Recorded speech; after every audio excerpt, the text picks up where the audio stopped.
Good morning, everyone. This is Pinky, the housewife. I'm sorry I'm running late, but today is Monday, June 2nd. Also, today is my daughter's birthday. Today is my daughter's birthday. One of my daughters, okay? I have two. But thank you all for being here. We're live. We're going to be we're going to be talking about the Diddy trial today. Today is week 4 of the Diddy trial, week 4, Monday, June 2nd. They're live already at the courthouse. I'm sorry, I'm just getting up, just waking up. Sorry about that, guys. Y'all know how I am. I wake up kind of late anyway. But nevertheless, we're going to get all caught up. We're going to be showing live from New York with the what's going on at the trial. Who's testifying today?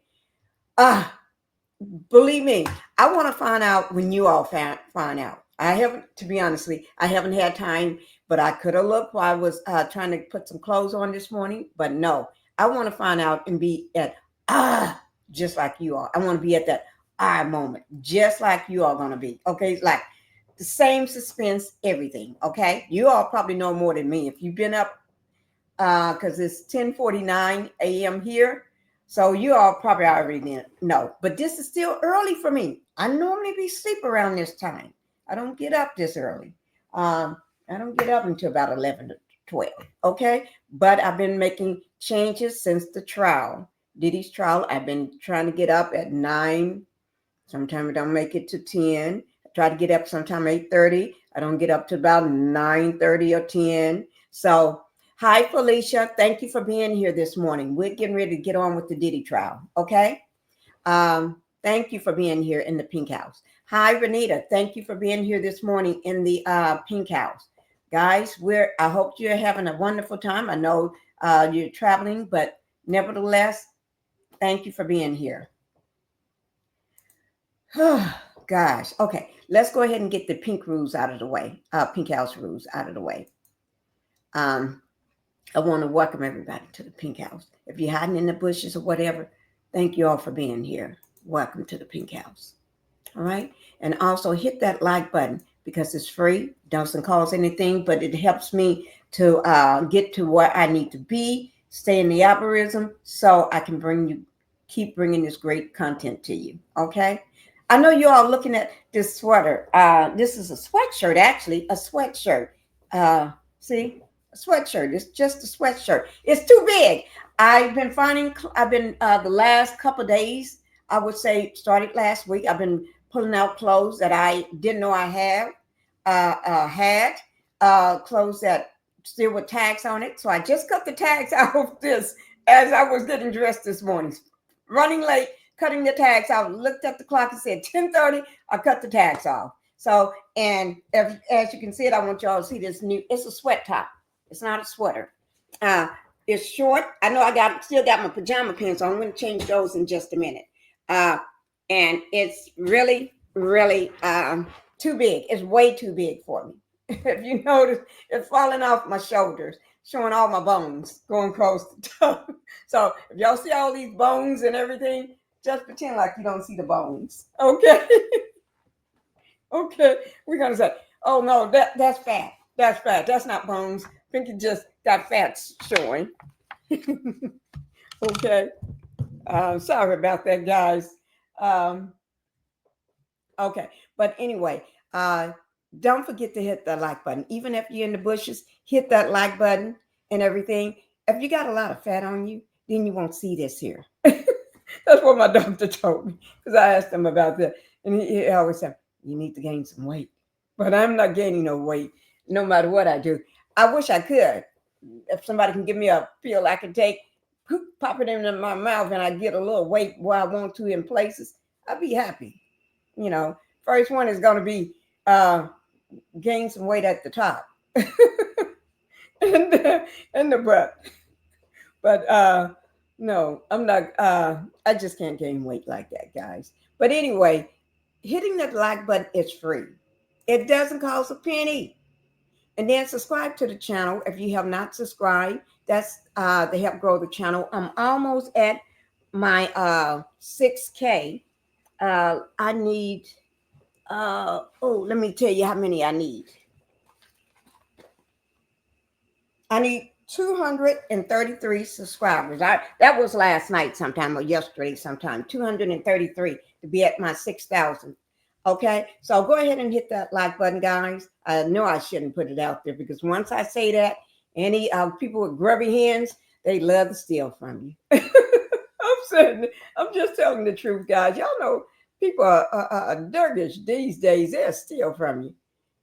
All the criminals out there and the people that love to rob you and steal you, please don't steal my little likes and subscribers. Y'all know y'all gonna steal them, but be a little. Give me one day of not stealing. Y'all some criminals. I'm talking about these content creators, guys. They love to steal.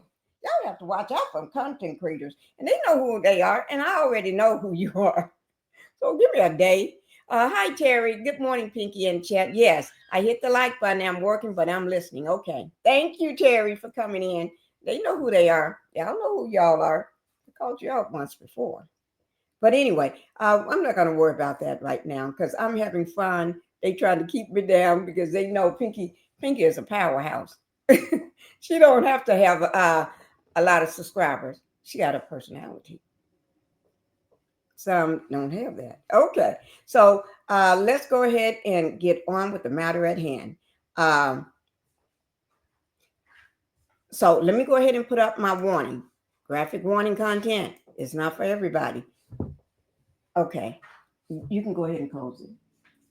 Okay, thank you, sweetie.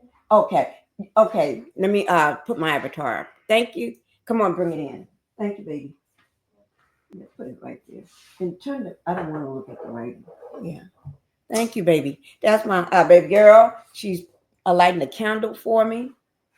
Yes, thank you. I need a candle. She's trying to put a candle in here for her mom. And it's her birthday, not mine. Can y'all believe that? See what my baby doing? My baby is awesome. Bring it out a little more. Thank you. Thank you, baby.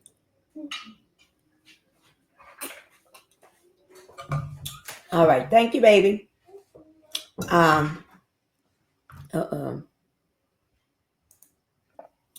Okay. I'm still drinking my hot lemon water. Let me show you.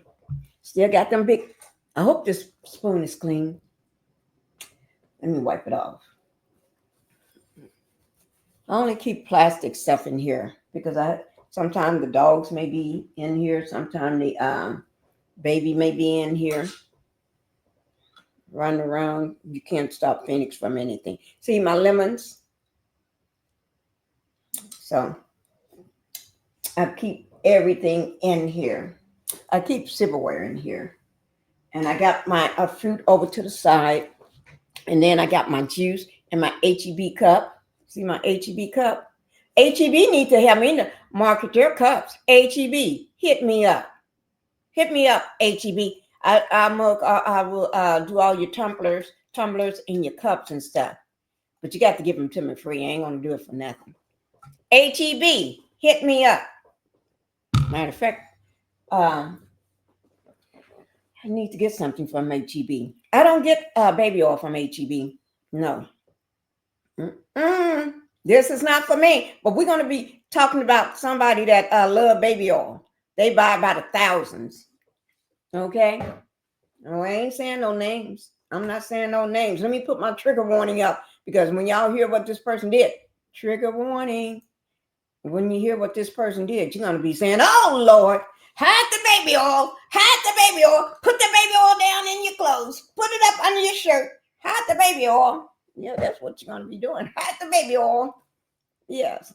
Hi, Sharon. Thank you for being here. Good morning, Miss Pinky in chat. I hit the like button. Thank you guys for hitting that like button coming in. Okay, my thoughts. Thank you for coming in, my thoughts. Hello, Pinky in chat.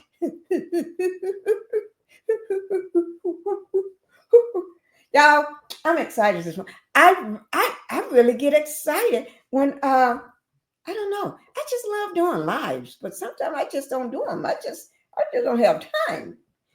I like my solitude and peace. Okay, but this is week 4, guys. So what I want to do, let's see what's going on outside the courthouse first.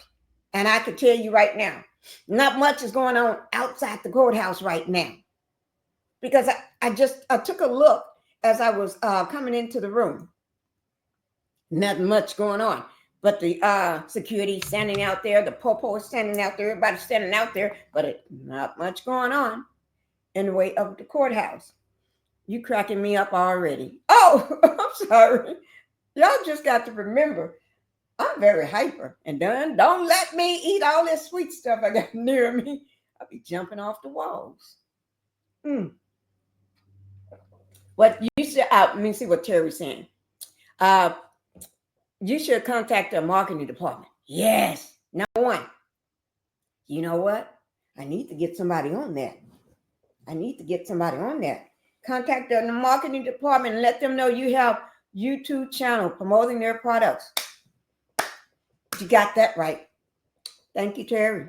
See, I'm so hyped up, and plus this is morning time for me. Y'all got to remember, this is morning time all the time. This shirt is just too big on the shoulders. I can't handle it. I may have to go change this sweat top. It is too big. I didn't know it was too big. This is my first time ever trying it on. I didn't try it on when I bought it, and I think I bought this before the pandemic. Was it before the pandemic or after C-19? I don't remember. I think it was before. And it's way too big and it's falling off my shoulders. I can't take it. I cannot take this. Sooner or later, I think I just need to pull it off. Just pull it off. I got on the sports bra, so I can just pull it off right now. Y'all want me to pull it off? Y'all want me to pull it off right now? Y'all know I'm not ashamed. Sheets, watch I walk around half naked. I sure will. Okay, but we ain't gonna give Diddy team no ammunition to say a woman was trying to pull off her clothes while showing the trial. She was trying to entice him. We must do a mistrial. No, we're not. We're not doing no mistrial. No mistrial today. Not today, we ain't. Not today. Not today, Susie. Not today, Mary. What Terry said? Absolutely. Okay, let's go ahead and see what's going on in the trial. Then I'm going to catch y'all up. A short video, just going to sum everything up from last week. Okay? Yes, we are. We're going to sum it all up from last week, but also we're going to check and see what's going on outside the courthouse. So if there's nothing going on, then we're going to sum it up. Oh, just see my candle my baby girl brought in? Why did she be the top behind it? I don't like nothing in my view. See, because that's in my view. That top sitting up there, I can't take it. Let me move that top because I get distracted. Y'all know me. I'm too hyper. I don't like nothing to distract me. Nope. Can't try to find a drawer to put it in. Okay. It's going to distract me. Oh, shit. Oh, my shoulder. Oh, my Lord. Oh, hurt that shoulder trying to sit down. Guys, this shoulder, and they're going to be mad at me. I need to call them, guys. My physical therapy.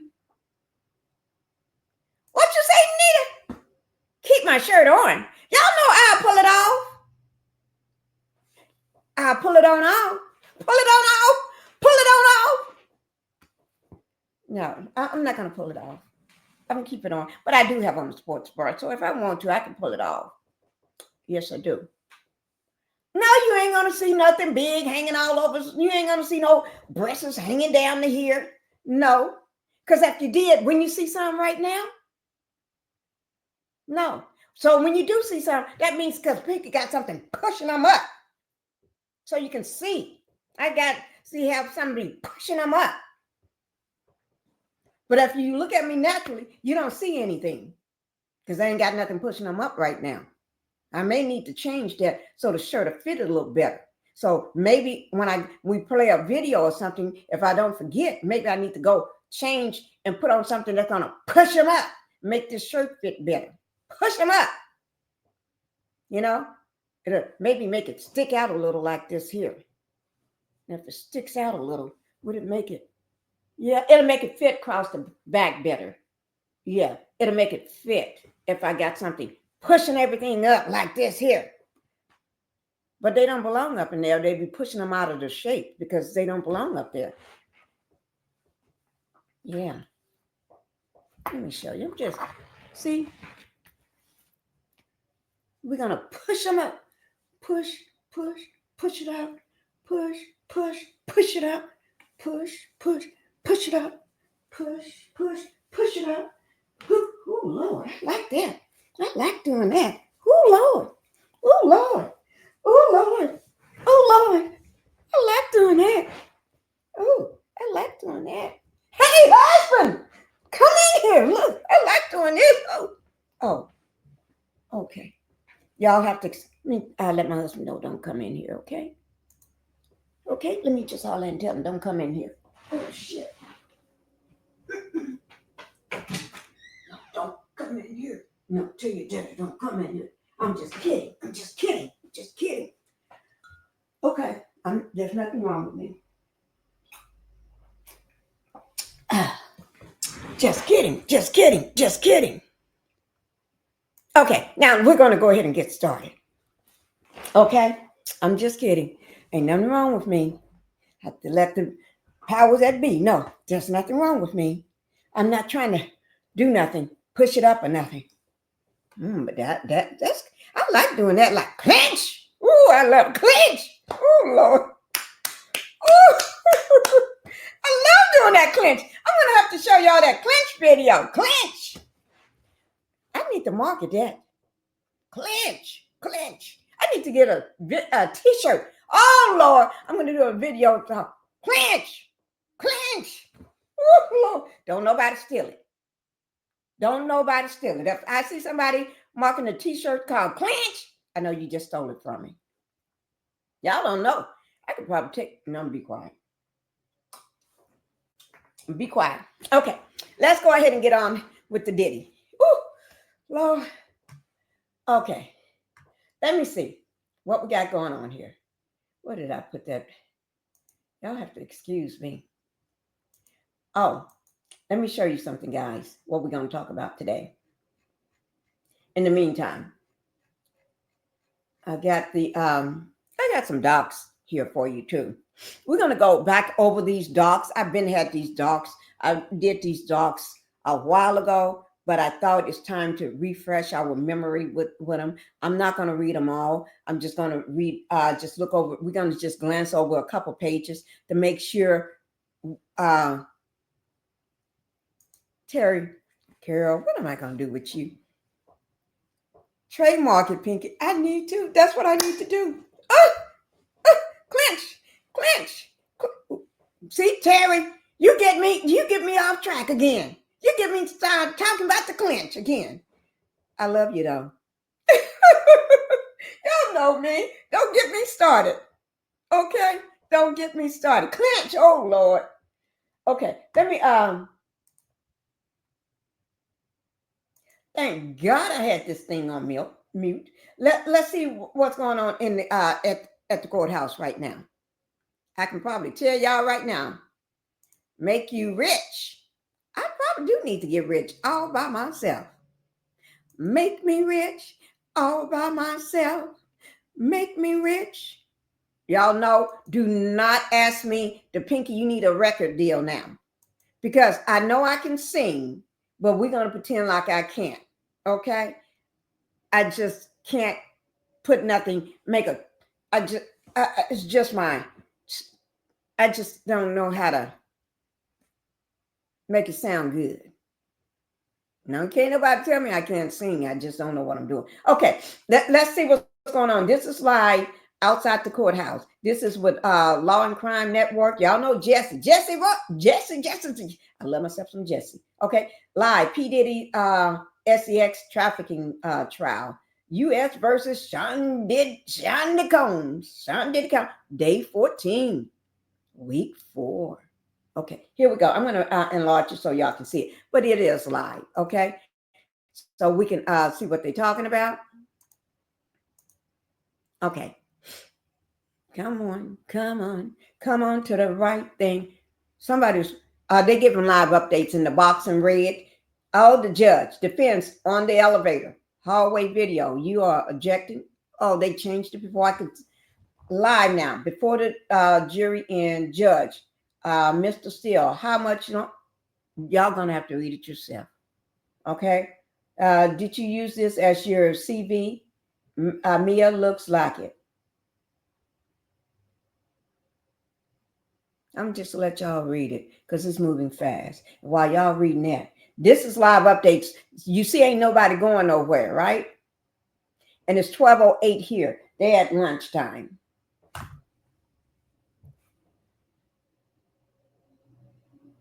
Oh Lord, we're gonna make sure we come back to this. This is inner city press. I'm gonna let me get inner city press. I need to go ahead and okay, we're going to come back to that in just a minute, guys. I'm not going to let that go. The judge want to know how much longer do you have on Crows? Did you use this as your CV? Mal looks like it. Still, for said you have the ability to multitask and have thick skin. That's the he's telling Mia that. They're talking about just showing a video. Okay, so we're going to come back to this since there are still in. We're going to come back. I'm going to be bringing this up throughout the live today. Love you back. And okay, money. Money. See, y'all want me to sing, and I don't sing for free because I have never had any singing lessons. So I don't have no singing lessons, so I'm going to be good. Okay. But anyway, we're going to come back to this. I'm not going to leave this, but I do want to get everybody updated because not everybody's been updated with everything. Let me just show you the thumbnail. Okay. So this is a thumbnail for today. Y'all see it's week 4. That's another thumbnail. Depends on how I feel because y'all know I got 3 channels, right? Okay, so this is outside. Picture was actually taken today. This is a picture from today outside the courthouse. Okay, so don't be getting it twisted. OJ's. Ooh. Okay, so let me get y'all brought up to speed on everything. Okay, let me find that video. Where did I put it? Okay, this is leading into week 4. I'm going to bring this up. It's only 3 minutes and 38 seconds, so it's not going to be your whole day, but bring you up to speed on today. This is with Good Morning America. Okay, look ahead to week 4 of the Sean Diddy, the Deppler trial. Okay, so let me just bring y'all up to date on that. So we're going to go ahead and get this one started. I'm going to put it up.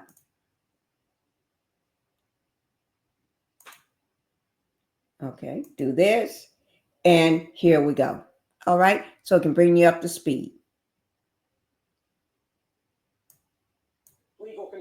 And do something if you cannot hear it. Because y'all know I be thinking people be playing with me. I'm serious. I really do. And I don't like people playing with me. Why do y'all wait 10 to 20 minutes down the line and then tell me y'all can't hear it? I don't know. This ain't no AI generated stuff. So y'all got to tell me ahead of time. Because I'm not doing no AI.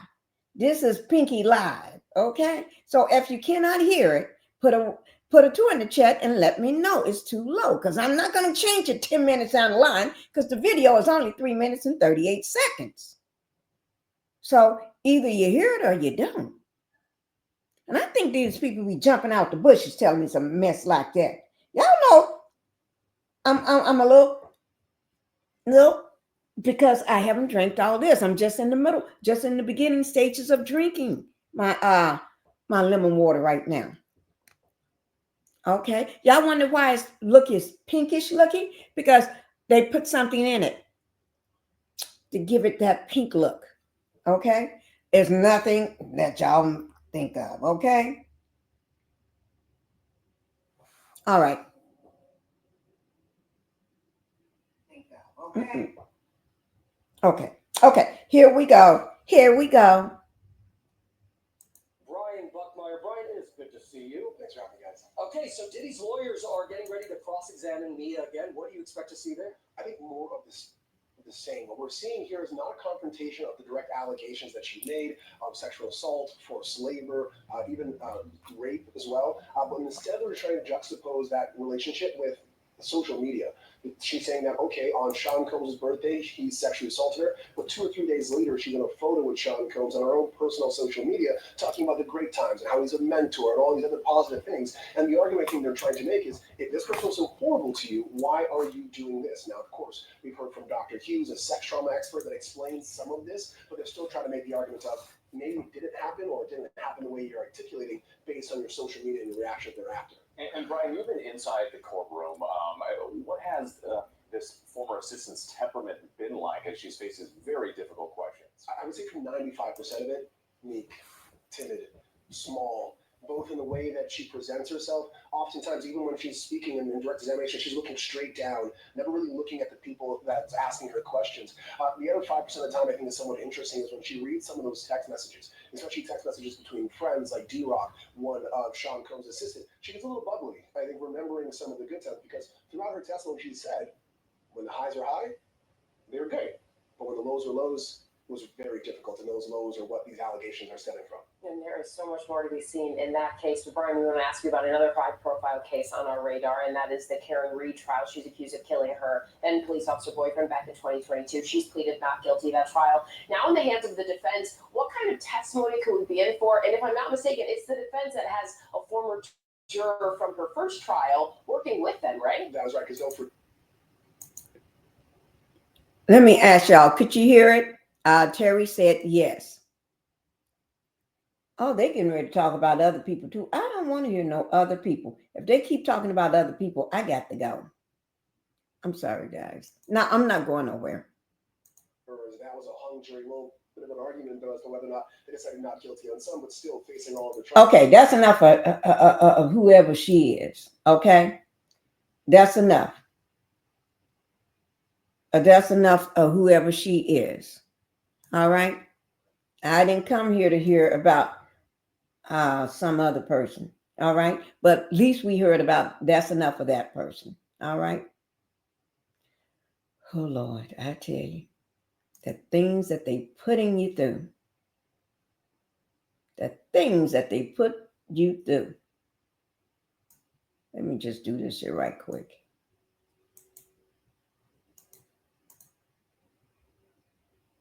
Mm-hmm. I keep track of everything. So that information is going to be down in my description box. In case you all want to go back and look at any videos from the source that I've been using, y'all can go back and see it. All right. Because I always put it below my video in the description box. All right. So let's move on. Let's move on. Let me take a peek. Let's take a peek and make sure there's nothing going on the in front of the courthouse. Like I told you, we're going to be watching throughout the day. Y'all can see what's going on so far.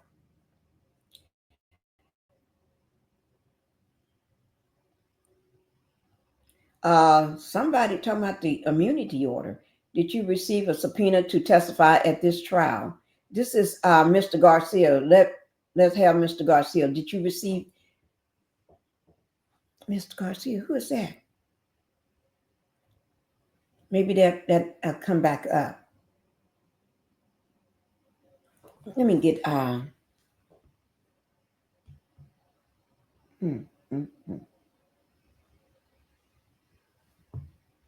This is in front of the courthouse, guys.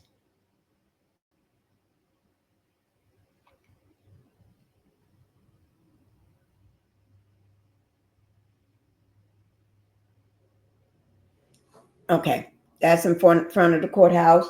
We're gonna while I get other stuff up for you. Oh Lord, let me this mouse here. Okay, while I get other stuff up for you and everything. Hmm. Yeah, trying to take my medicine this morning. Okay, let me get some up. Ooh, almost dropped my phone. Okay, let me see what else we got here. I got a lot of stuff in store for y'all. We will be going over the. I can't deal with this shirt, this hoodie, this sweat top. I mean,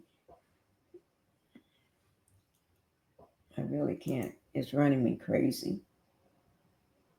It won't stay up on me like it's supposed to.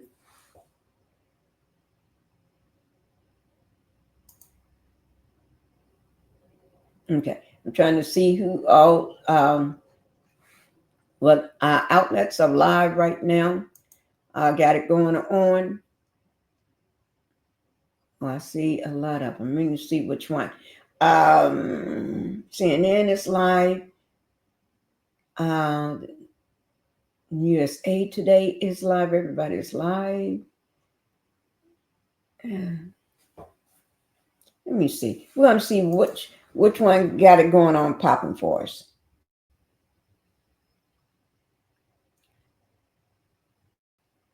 Okay.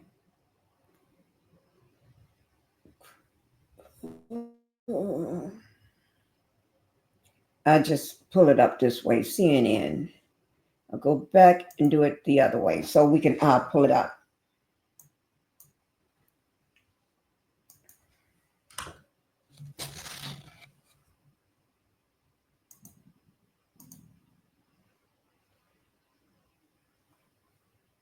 Y'all have to excuse me.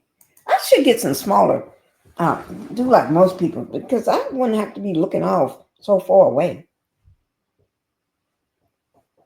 Because I tell you, this keeps me looking all across the room. Hoo-hoo. Hoo-hoo. Mm. Okay. All right, guys.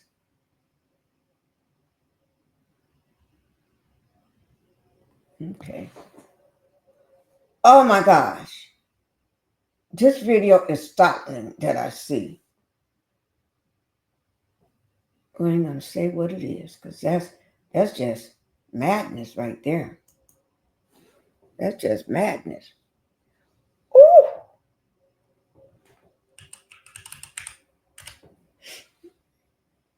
Okay. Now we see who all is live. Ooh.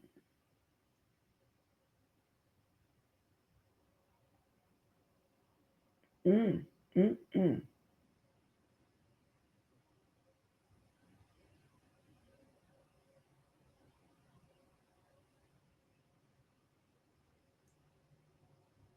Ooh, Lord. I'm just looking over everything.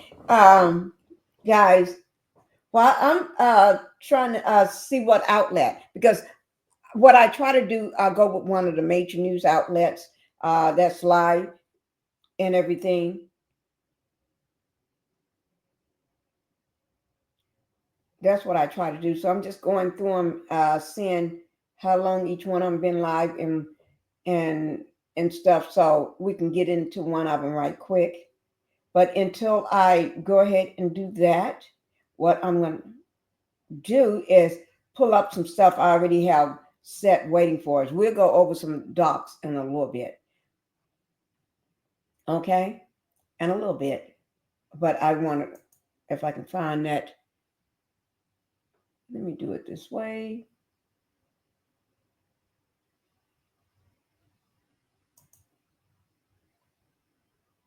Mm, mm, mm.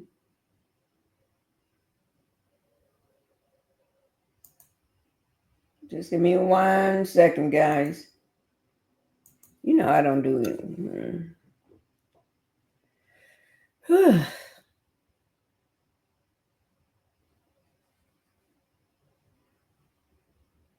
need to get my other mouse. I'm working on a mouse that I don't even like. My husband actually had to go get this because um my other mouse and stuff is not, you know, is away. They're on a vacation all by themselves, and we need to go get them. I got my pink one. It's big. It's a big hand pink one, like a gaming mouse. And then I got my black one that I use. But this one here, we just had to go get one because he tried to give me one until we have a chance to go get my other ones. But I said, no, I can't use that. Go get me one. That's pink, because it wasn't pink. It was some funky color black, and I don't know. It was my vibe. I got to have something that, and this is still not my vibe because it's got blue in it. But we're gonna work with what I got. Let me see.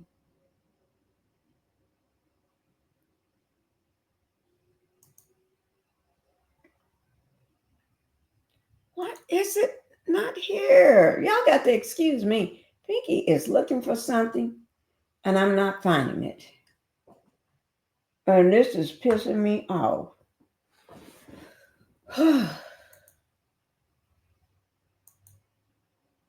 That's not it.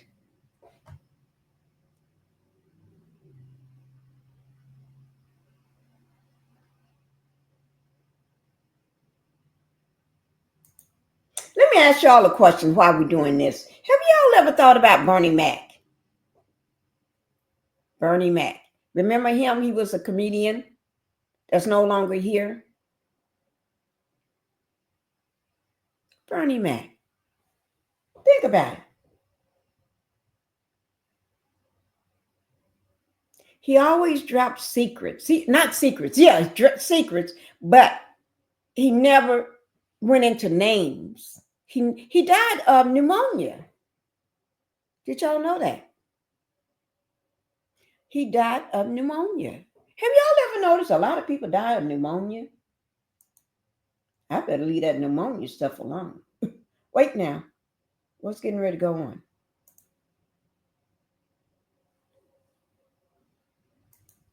Let me see what they're doing. This is live. This is a live video. It's not muted. See, it's not muted. I wonder what's going on. But yeah, Bernie Mac died of pneumonia. But he always would be telling us stuff. He always say stuff in interviews. When he would do his stand-up live shows or stand-ups on stage and stuff, he would drop little nuggets for the audience or people. He would drop them nuggets. And he never would name names, but he always would drop a nugget. And he was under that. And he had just a handful of people, not even a handful. So I'm going to drop some of these fingers. Some of these fingers going to start dropping.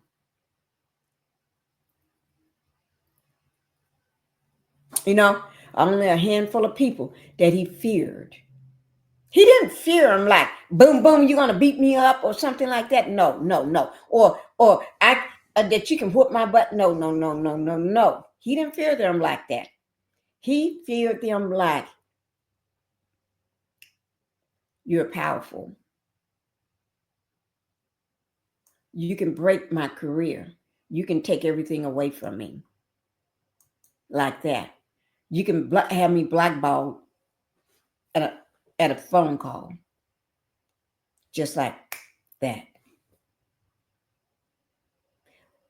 Because of all the hard stuff that he worked for, taken all away from me. You know. But also we're going to go over some paperwork this here. Okay? We're going to go over this. This is we're going to look back at this here. Let me put this out. Let me just show you guys. We're going to look back at this here. Okay. Um, it's only 14 pages, but out of these 14 pages, I am not going to be reading them. 13, 14, yes, 14 pages. But I'm not going to be reading through this whole thing. No, we're going to pick out just certain things that we need to go over. Okay, so we're going to look over this in a little bit.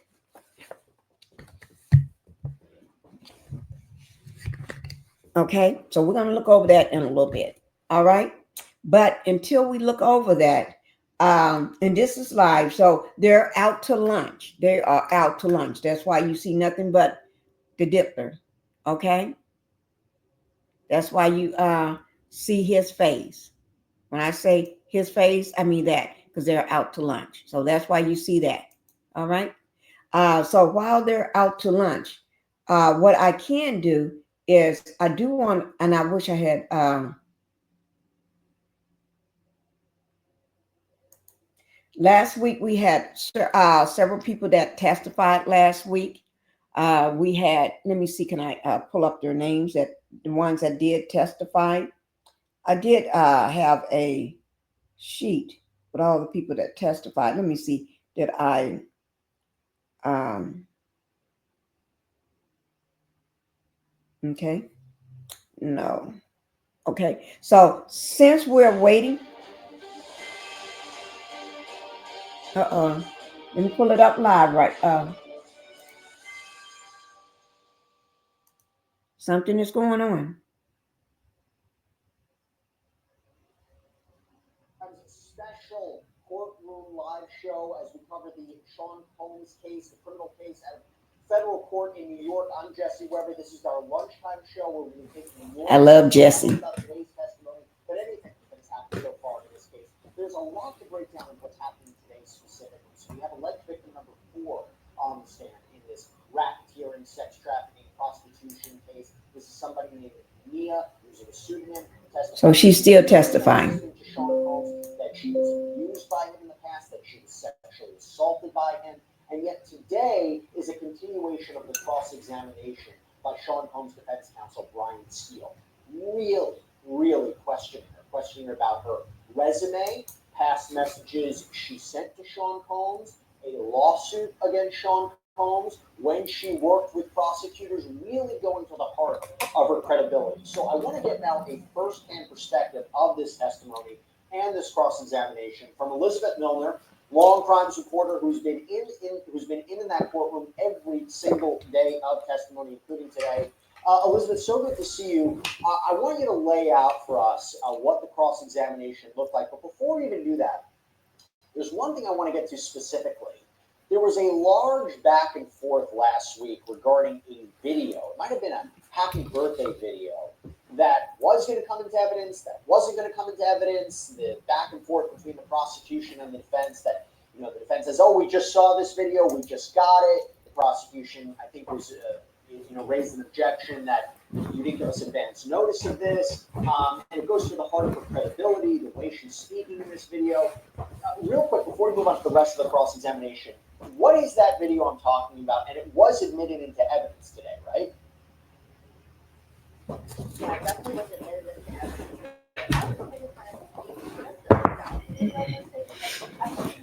Talking about the video, they were making it seem like Mia had gotten all these different happy birthday messages from not only herself, but also from loved ones of Diddy too. So I was thinking that it'd be kind of a compilation of just maybe some famous faces, those who are close to Diddy, all saying happy birthday. But for this video that we saw in court specifically, it was a present for Diddy's 44th birthday, and you can see Mia on camera. And it was interesting too because the video that we saw in the gallery, it wasn't Mia's face blurred out. We really saw her her actual face as we do while we're inside that courtroom. But as far as what she's saying on this video, she's applying lip gloss on this video, kind of getting ready for the camera, and then she calls Diddy things along the lines of he's a big inspiration. She blows a kiss to the camera and pretty much just says happy birthday to him. And so I think, yeah, to your point, Jesse, the defense is trying to have this video in because they say this is Mia's true demeanor. They say what she presented herself in, or presented herself on as far as direct testimony goes isn't her true self, that she's kind of playing it up for the jury. But they wanted to introduce this video in pretty badly in order to kind of show that this is the real and true Mia, which is interesting too, because I think even as she's reading her text message she sends either to Diddy or somebody else, that she's kind of saying it in her true voice. She's not kind of speaking in like a meek, soft toned kind of speech or anything. But for the most part, it was something that the defense definitely wanted in, and they were able to get that video in today. Yeah, and I know there was a whole back and forth last week about, like you said, her affect. Is she really testifying in her true voice? But other than just the substance of it, why are you wishing a happy birthday to a man that tormented you and abused you? Now, she claims sexually assaulted her. So I now want to go into the continuation of this cross-examination. There was a lot that was brought up. Everything from her resume, was she a strong leader who could speak up for herself, past messages she sent to Sean Combs, the lawsuit that she filed against him, when she decided to work with prosecutors. Because I think the central theme is that she's only going after Sean Combs for what? Money? So talk to us about what was the substance of the cross-examination today. Well, the substance of it overall, to your point, Jesse, was kind of all over the place. We were hearing about her resume. We were seeing a bunch of text messages. We were seeing a bunch of I would say, a bunch of photos too. But even as far as just the start of it this morning, Mia still kind of presents herself in the same way, keeping her head down while she walks to the witness stand, just walks directly to the witness stand, doesn't make a look at the defense, doesn't look at us in the press, none of that. She just walks to the witness stand, sits down, and then the jury's brought in, and then they continue with her cross-examination. But even for the most part, while Brian Steele was continuing her cross-examination, he doesn't do things like other defense attorneys we've seen do. He doesn't say hello, good morning, how is you? He didn't do any of that. He really just kind of got right into the exhibit, and then there was kind of an issue on whether or not this exhibit should be shown, and it was just like it seemed like it was taking a little bit forever for these things to pretty much get started this morning. But she was asked this morning, where did you attend university? Where did you go to college? What was your GPA? So after your study abroad, you were an assistant to somebody, and Mia is responding yes to all of this. And then they bring up her resume. They literally showed her resume, obviously not with her real name or anything like that, but of course with Mia written on it. And I was just like, where is this going as far as why they're bringing up a resume that she did after she completed college and probably when she was applying for this job? Why are they bringing this into evidence? And so they talked about how in her specific bullet points under the descriptions for her job, how she catered to celebrity clients and always addressed their studio needs and kept inventory of all personal possessions, documentation, including passports. So they kind of brought it back to her direct testimony where she was explaining how she was trying to escape Diddy and how Diddy had kept hold of her passport. But Brian still asked her, when you said your passport was being held, that wasn't just your passport, it was everybody's passport. And Mia responded, yes.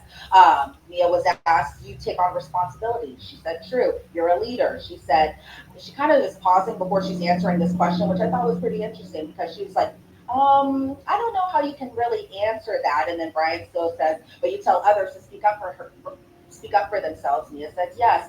Then we see an exhibit, kind of a zoomed in portion of Mia's resume, how she speaks 4 languages, how she has thick skin. And so I think what Brian Steele in the defense was trying to do was kind of use her resume in a way against her, where it's like, okay, you say you have thick skin, you say you can work these long hours without feeling overworked, and you say that you're this team player and team leader. And so then the defense kind of passes out those binders again with all the exhibits. And so we see Mia recognizing her text message. So those were moved into evidence. So we see text messages from Mia to Diddy first in December 27th of 2018. So this is after Mia was no longer working for Combs Enterprise. Mia says, Merry Christmas. I love you so, so much. Diddy said, same to you. And he responded and sent that message 2 days after Mia sent her initial message. Then a week later, Mia says, Happy New Year's. Then we see another text exhibit of a message from Mia.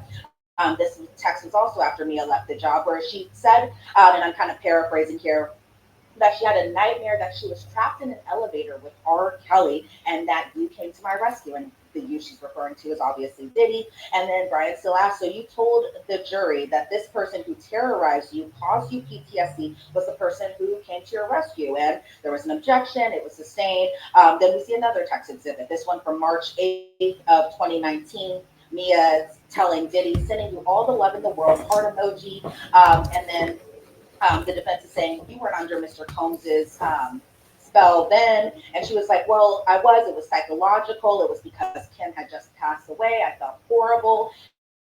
And Brian still is like, "Ma'am, this death happened 5 months earlier," and she says, "Yes. Why did you continue reaching out?" And so that was kind of the gist of where we were going with it. We saw more text exhibits from March 8th. We saw, or excuse me, not this past March 8th, but we saw text exhibits from March. Is that a picture of somebody having a baby? Did y'all see that? Was that a picture of somebody laying on the table? You can still see the two people in front on the table in that little sketch drawing of a computer monitor. The blue person, the person in blue, I guess supposed to be the doctor, and the other person supposed to be a man. But it was looking like a lady is having a baby. Am I just seeing this, or I wonder what that got to do?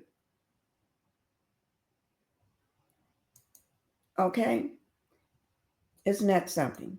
Of 2018 or 2019, I believe. We saw a text from New Year's Eve from 2019 from Mia to Diddy. We saw another text May 14th of 2020, a text to Diddy 3 years after Mia. Y'all see that? Mia said, Y'all see that?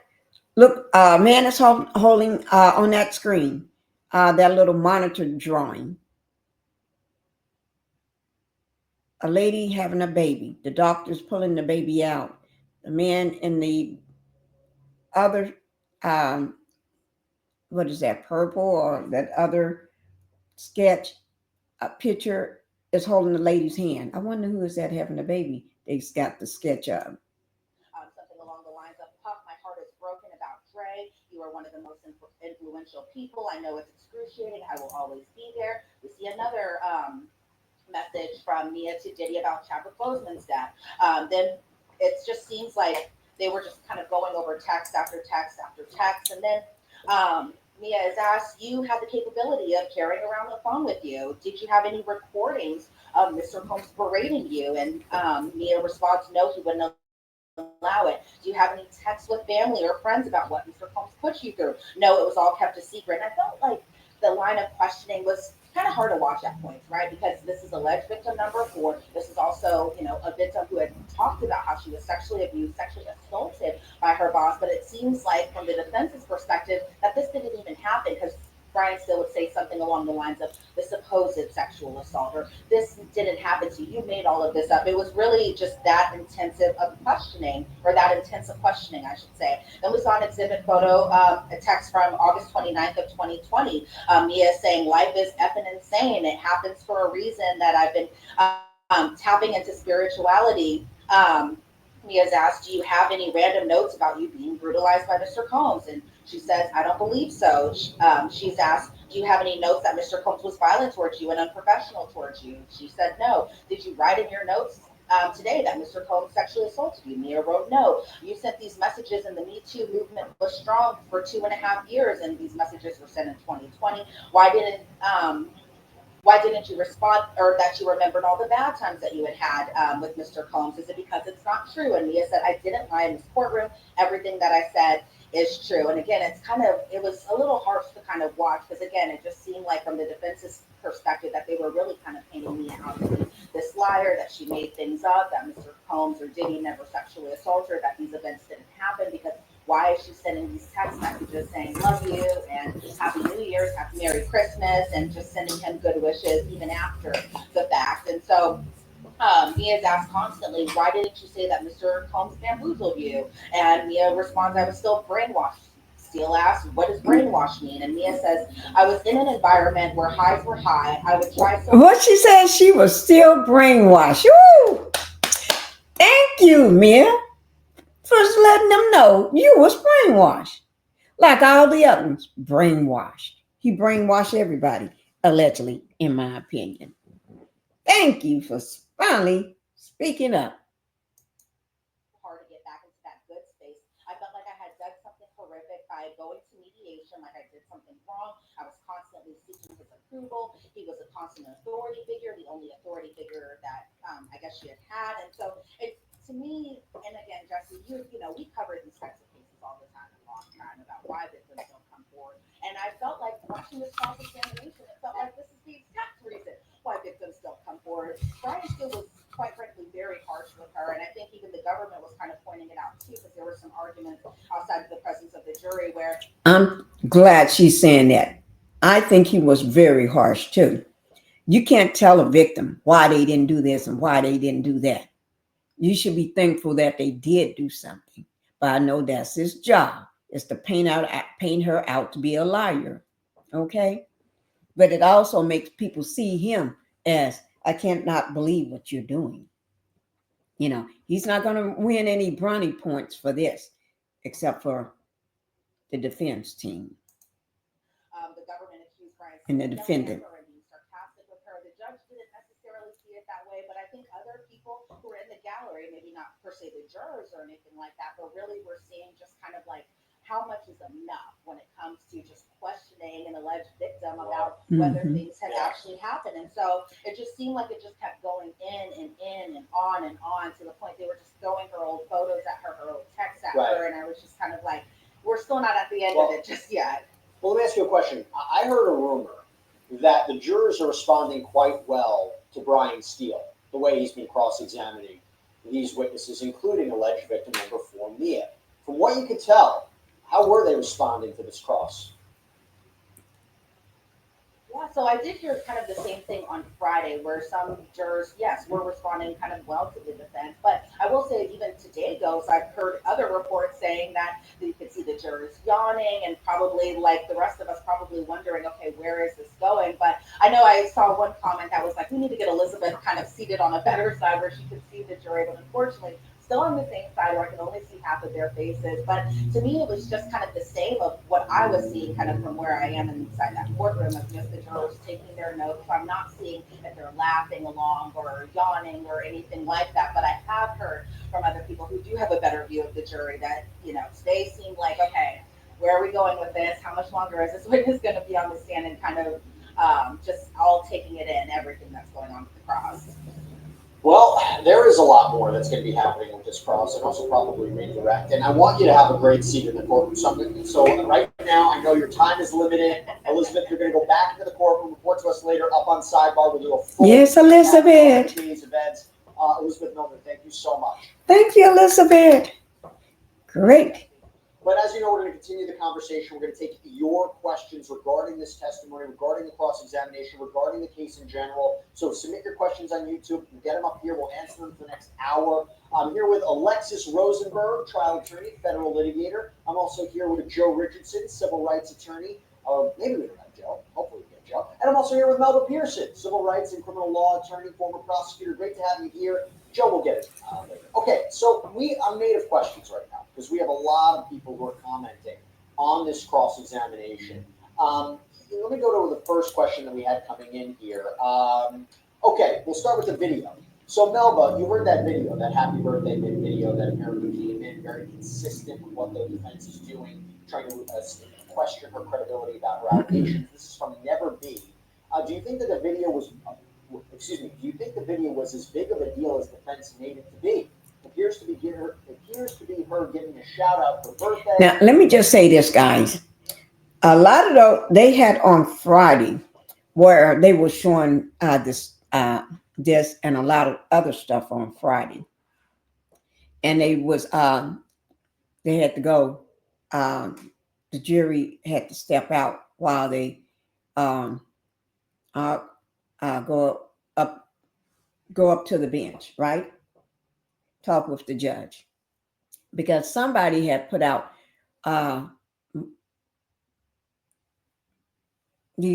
lot of this stuff, okay? But also there was a situation that went on where somebody allegedly put out a video of who Mia really is, and it's been shopped around over social media or whatever. But anyway, her identity is supposed to be kept private due to fear of but anyway, her protection. She's under her identity is supposed to be kept private.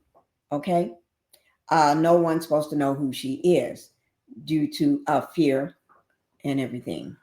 So, in not, let me I got it written down. I actually wrote it down so I won't forget today. I was writing notes down because I know in the morning when I wake up, I may not remember half of the stuff. But anyway, okay, let me see. Do I have it right? Mia. Okay, here it is. The reason why she's able to go on under a pseudonym is because she have no pending lawsuits for one, and she's got to use Mia because she's been alleged of the sex abuse, allegations. So because of that, she is able to go under a assumed name. And like some of the other people, not everybody can. And but she is allowed to use Mia as her name on for this case and everything. And also because what she really should have, to me, they should have focused more on the forced labor for her, because anybody know, and they brought it up during that little giving us an update on what's going on in the jury, is because they should have make sure they focus on forced labor. The reason why I say forced labor is because all of them have testified that they work 7 days a week, all day, every day, no sleep at all. It's like somebody working 7 days a week, no holidays off, no birthdays off, no funerals off, no nothing off. You just work every day, no matter when it is. You work during your sleep. You work during when you're you work during the time you're walking, eating, sleeping, going to the bathroom. No matter what you're doing, taking a shower, you're working, and little pay. You're working 10 and 12 jobs under one title with no extra pay. You're working for little pay. You're working under harsh environments and everything. And we're going to look up that word for y'all, but not right now, what forced labor is. Also, so we're going to talk about that. And I think she was laid off back in 2017, I want to say. I have to make sure I looked that up, 2017 or something like that. But I think she did a great job all last week. And I think she's still holding up, although she got the defense attorney from I tried. Yeah, I know who I'm talking about. Let's go ahead. And the film they were working on, in my opinion, it's nothing. Is it nothing, Nova? Yeah, so good afternoon, and always great to be on.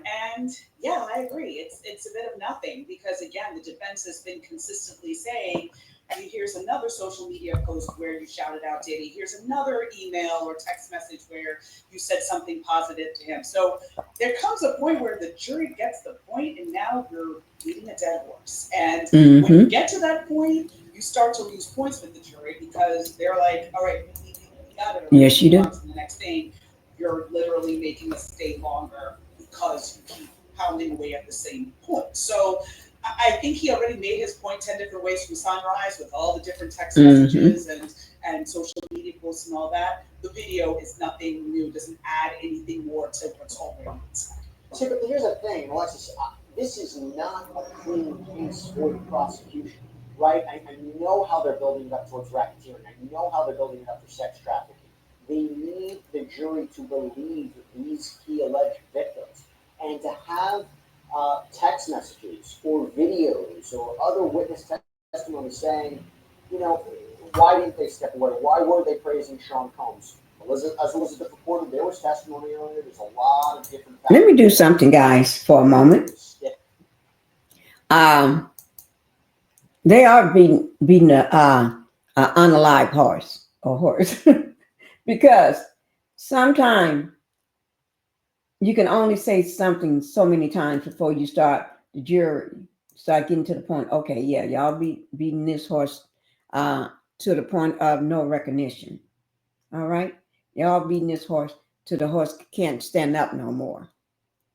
It's time to stop it. Time to move on. They're getting bored. If you spoke of one email, you spoke of all of them. If she's saying the same thing this year, from last year, the year after that, and year after that, the same thing, it's because a lot of times when you are a victim, uh, you that's a way you stay safe. You have to, you have to, and a lot of times, people that been in this situation, things like that happen to, they understand. You may have to be around that family member, that same family member that allegedly SA you, and you told everybody, and and they don't believe you. So you, or even if you didn't tell nobody, but you still got to still be around that person every time, family reunions, holidays, and you have to just push it out of your mind and just block it out, put it in a compartment box, and just say that's there, and move on.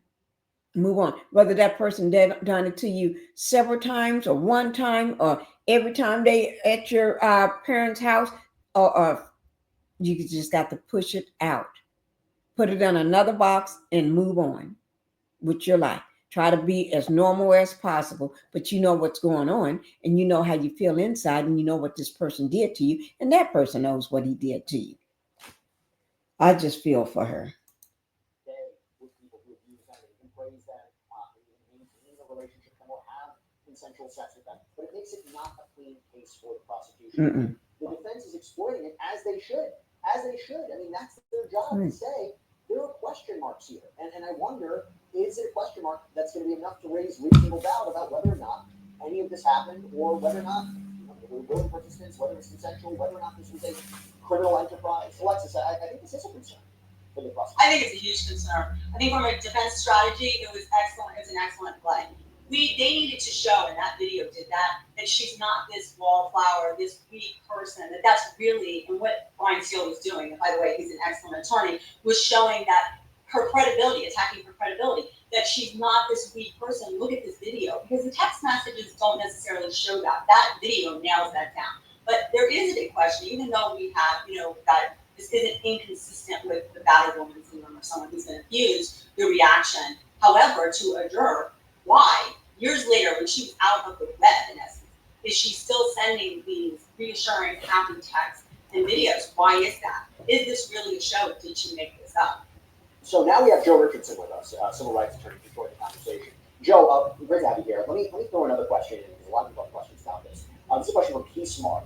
Is this all accumulative, or can you see more than one point they are trying to prove? So I think the question is, from the cross-examination of Nina, is it just, oh, she can't be believed, or are they using this to build a more general defense? Maybe it strikes the credibility of Cassandra Ventura. Maybe it strikes at the heart of the prosecution's case and how they're bringing these charges. I think they're very selective and very strategic in what they're questioning me about, and maybe it goes to a larger point of the defense. What do you think? Yeah, probably so. Good to be with you, Jesse, and everyone else. Hello, happy Monday.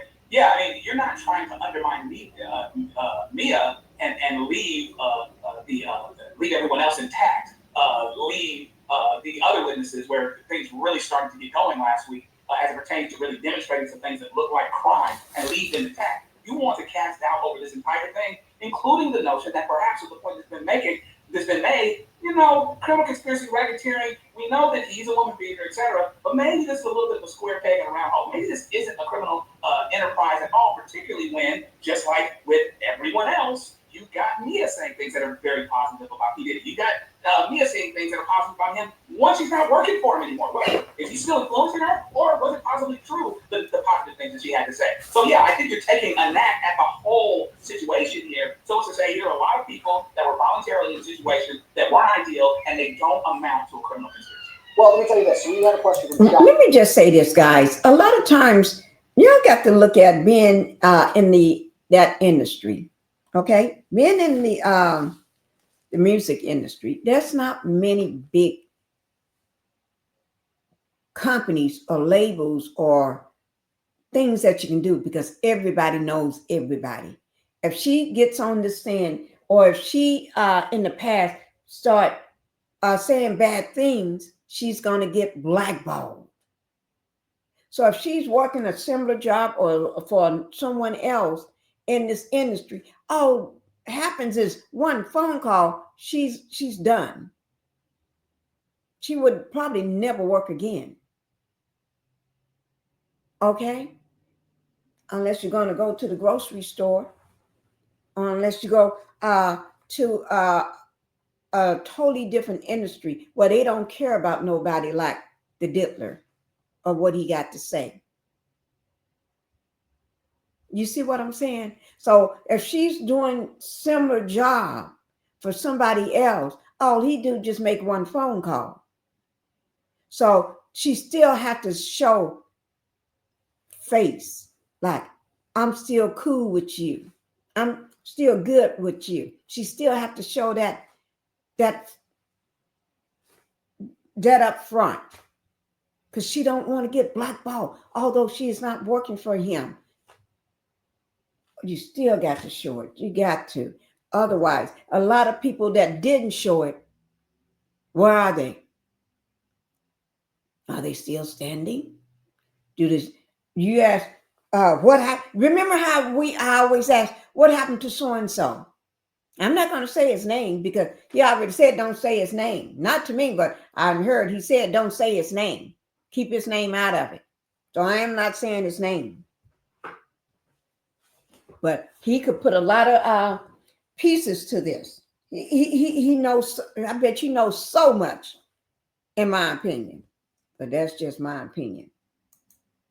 Question to me, from a criminal defense attorney's point of view, has prosecution proven any RICO to date? I'm going to give you. And this is live, guys. Sorry about pausing. They still have more of a case. They want to really solidify it as the top charge, Harry's life in prison. But if you think about it, first of all, they have to establish a risk of criminal enterprise. And you have the assistants testifying that this was Sean Combs' kingdom, everybody there was to serve. We had assistants cleaning up the hotel rooms, setting up the hotel rooms, and you accept this, that the hotel rooms were crime scenes, right? Freak-offs, for worst sexual episodes that happened in all different locations and all different hotel rooms. Now you're having a criminal enterprise of assistants, staff, and bodyguards that are moving together. People who are observing this alleged abuse, particularly with Cassandra Ventura, alleged victim number one, where it's said we have to prove that force, fraud, coercion was used to induce her to engage in these freak-offs, and these assistants do nothing, that they allegedly just allow it to happen. I think that helps. When you have Kid Cudi testify that his car was blown up, arson, one of the underlying crimes of racketeering. You need to prove at least two underlying predicate crimes. So arson there. When you have his testimony, and Capricorn Clark, another assistant, say that, Combs kidnapped her using a gun. That's racketeering. One of the underlying crimes. That drugs were purchased on Combs' behalf or procured on his behalf, and that he had given drugs to people. Drug trafficking was also one of the underlying alleged crimes. That's three. Bribery, right? The whole 2016. That's four. One of the hotel workers for the surveillance picture, stay quiet, right? That's bribery. You had a witness testify last week that she was reached out to by one of Sean Combs' security guards, and that he reached out to her in 2024, maybe in a way to make sure she doesn't come forward. Can that be intimidating a witness for bribery, for racketeering purposes? And forced labor, right? The assistants who said they were forced to work all these different hours under constant threat, intimidation, blackmail. You have Mia saying she was sexually assaulted as his assistant. So, no, but for me, I think that they've done it. Now, have they proven it? What does the jury think? I can't say that. But I see the building blocks, and I see how they're going to articulate it in a closing argument. Do you disagree or agree?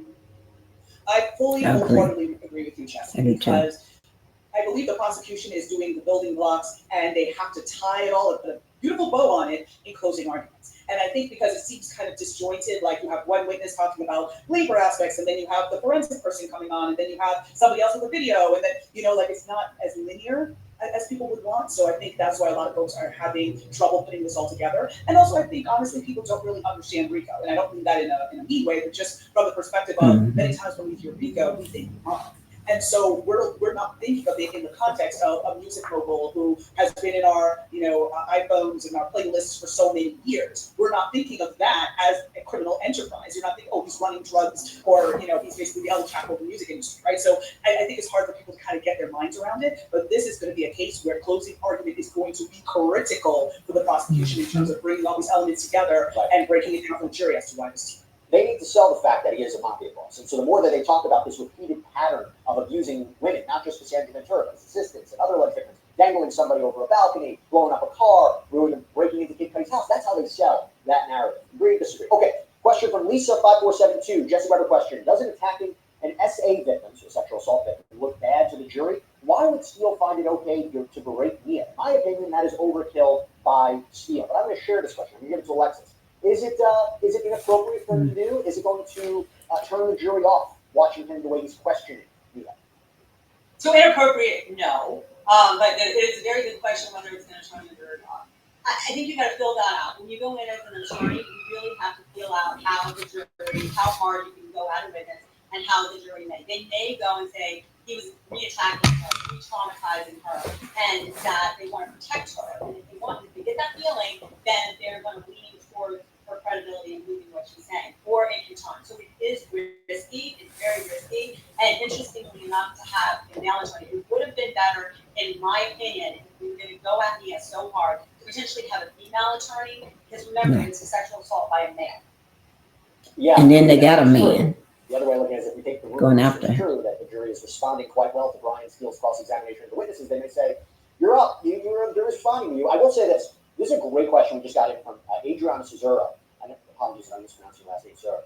If they're questioning each witness's credibility, why don't they answer why would all the witnesses lie? They do not get anything personally from a federal case, so why would 15 plus people lie? Joe, that's a good question. If I were at the Karen Reed lunchtime hour, the defense would say, oh, because you have this whole network of people who are covering up their involvement in the crime. Of course, they're all going to lie to protect each other. It does become a question. Maybe the juries have to say it. Every one of these alleged victims and witnesses and assistants, they're all lying because they all hate Sean Combs, they all want money. Is it not believable? Is it not digestible for the jury? I would say this. Nobody wants this kind of attention. No, nobody wants the mark of their existence to be that they testified at the Diddy trial in a situation where this is somebody that at one point you were scared of. But it does kind of remind each and every one of us the whole idea that they're charging him with conspiracy, but charging no co-conspirators at all. And theoretically, any of these people, depending on the position that they were in, could have theoretically been a co-conspirator because they helped move the criminal enterprise along. So I would not be shocked if there were not discussions that, were perhaps dealt rather directly. Hey, we're trying to figure out who we're going to prosecute, and based on X, Y, or Z, you could be somebody that's prosecuted as well. However, why don't you just let us know what's what, agree to testify, and that will never be a problem. So that's a real question. Sometimes people say, oh, is that a fair question? It doesn't matter if it's a fair question. Is it a real question? Is it a real question that somebody can stand back and say, why would all of these people testify against these guys, this guy, under these particular circumstances? And you have to deal with that because, among other things, the jury might be thinking about it. The jury's thinking about the motivation, right? I believe Capricorn Carter, she didn't sue for sexual assault, even though she was accused of, hey, you really liked it, didn't you, whatever else. But there was a lawsuit for something else. There was a lawsuit related to the employment issues. So you're thinking about a lot of the WHY as to each of these people testifying, because you're going to use that to butt that up against credibility to see whether or not their credibility passes metal in light of what may have motivated them to be there. So a jury's going to deal with it, and I think that's why it's a good question for anybody else. A couple of follow-up points on that. Number one, first I want to let everybody know that as we're taking your questions, and these are phenomenal questions, we're going to keep them coming. As soon as they go back live with testimony, we are going to record it here in real time and break down the questioning in real time and the significance in real time. So stay with us as we do that. But also, number two, you mentioned questions that need to be asserted to these witnesses. No, but listen to this. This is from N-Lin DK. Why can't we send the prosecution questions for the redirect? Not saying they need help, but geez, go harder for the cross's misrepresentation. Do you think they are firm enough? Yeah, I think they could have brought a little bit more fire. But sometimes, you've got a balance, right? Because again, they're in the room. So they can read the jury, they can read the judge, and those are very critical things that you have to pay attention to as a prosecutor. Because if, let's say, you want to push more, but your judge will cut you off, or you have a judge that's like, you get 3 or 4 redirect questions and that's it, you want to be mindful of that and not get yelled at in front of the jury, because that's not a good one, right? Because that impacts your credibility, which also impacts the case. Also, you've got to read the jury. If the redirect is right before it's time for everybody to go home, You still have to do what you need to do for the case, but you also have to be mindful that the jury is antsy and they may be mad and hold it against you that you held them longer for a question that they didn't think was sufficient. So, there may be some on-the-spot decisions that they're making, why they're strategically not going after certain things, or they know they can get that testimony out with a different witness coming up down the pipe. So there could be a few things like that. Hey, Alexis, from Other Side Green, if found not guilty, can Diddy countersue? No, Diddy can't countersue if he's found not guilty. So I mean, this is I think what people are confused. Why not? Why can't he sue the government? Why can't he sue the people testifying against him? What's the reason? Give us a legal lesson. Why that's not the case. Okay, so first of all, there's immunity when you file things in court for the allegations that are contained in that legal document. So that's for starters. Secondly, if we're saying, I'm assuming that the question is with regard to maybe breach of the NDAs. So they've been ordered, subpoenaed to come testify. So that kind of throws out that NDA. So you can't sue them for that. Now, could he potentially sue them for something not related to this trial? Let's say that they had a breach of contract or something like that was outside of this testimony, which I'm assuming that the question is regarding almost like false allegations, a suit for that of sorts. Is what the question is about. I'm glad he can't sue. The reason why I say that, guys, is because these people finally came forward to speak, okay, their truth and what the environment that they've been working under and living under. So if they think he's going to sue them, knowing the diddler, in my opinion, he'll do just that.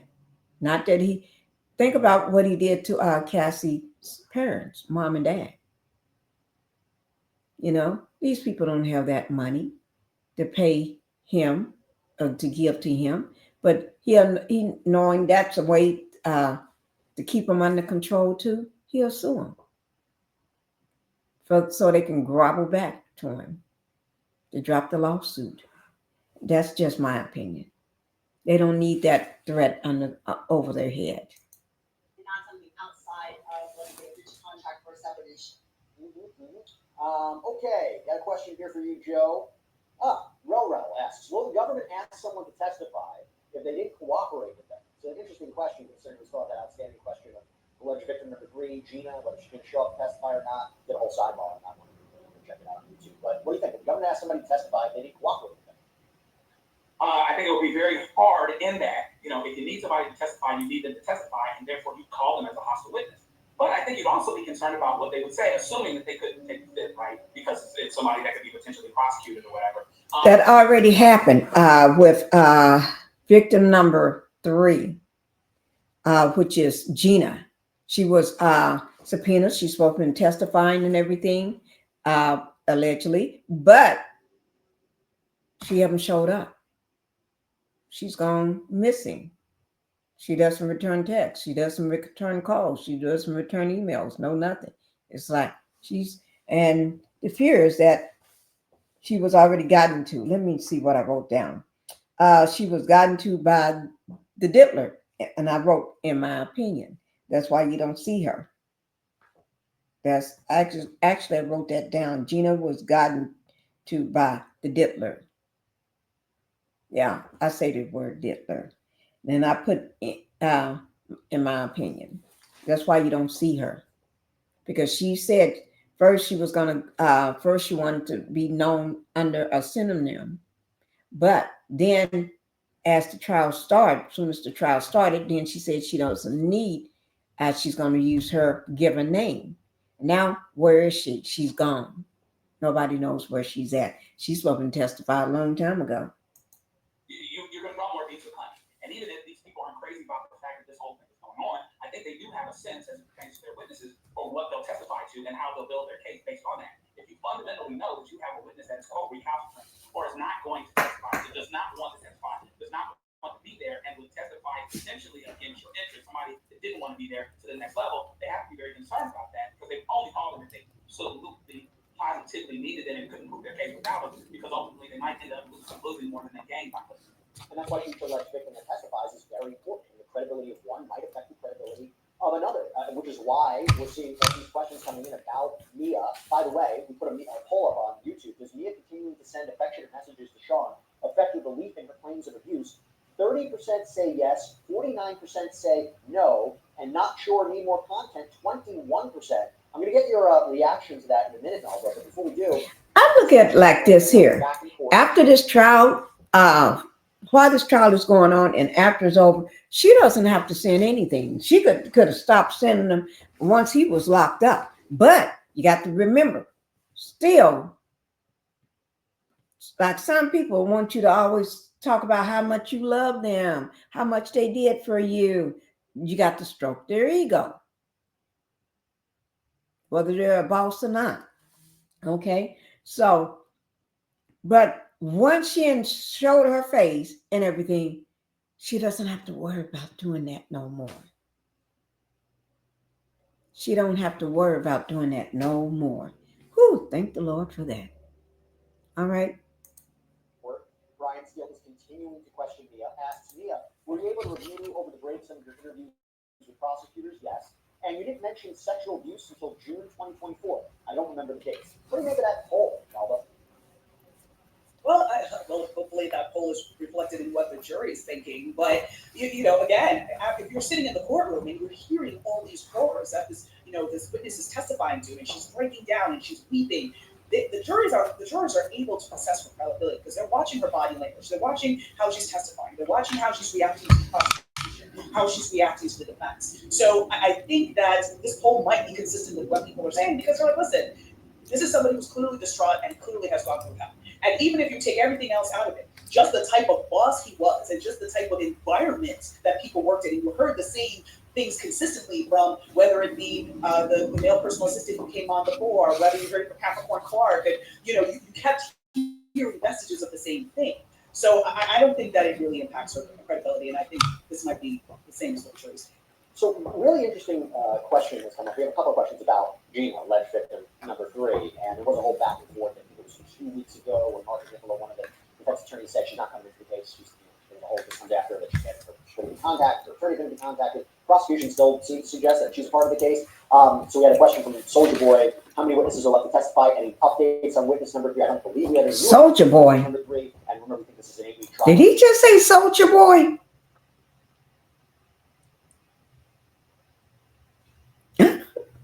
That's what I thought I heard. Soldier Boy.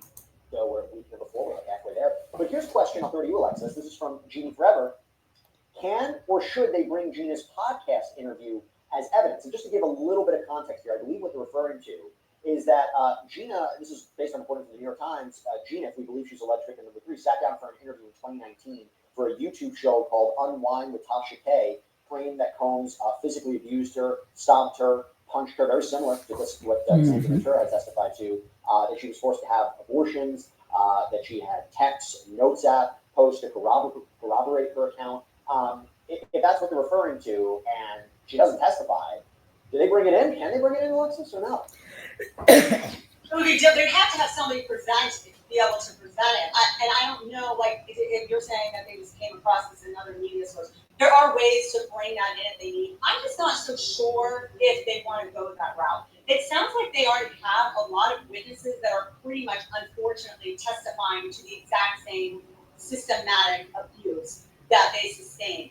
And as was previously brought up by one of the panel members, having a witness and explaining that witness is not there, and this was said, but having a witness that you're forcing to testify can really backfire. It can backfire. And I just do not think, even though there's a lot of focus on victim number 3, I don't think that the prosecution is going to need witness, victim number 3. I think that is, they're just, because the jury is hearing the same thing over and over again at this point.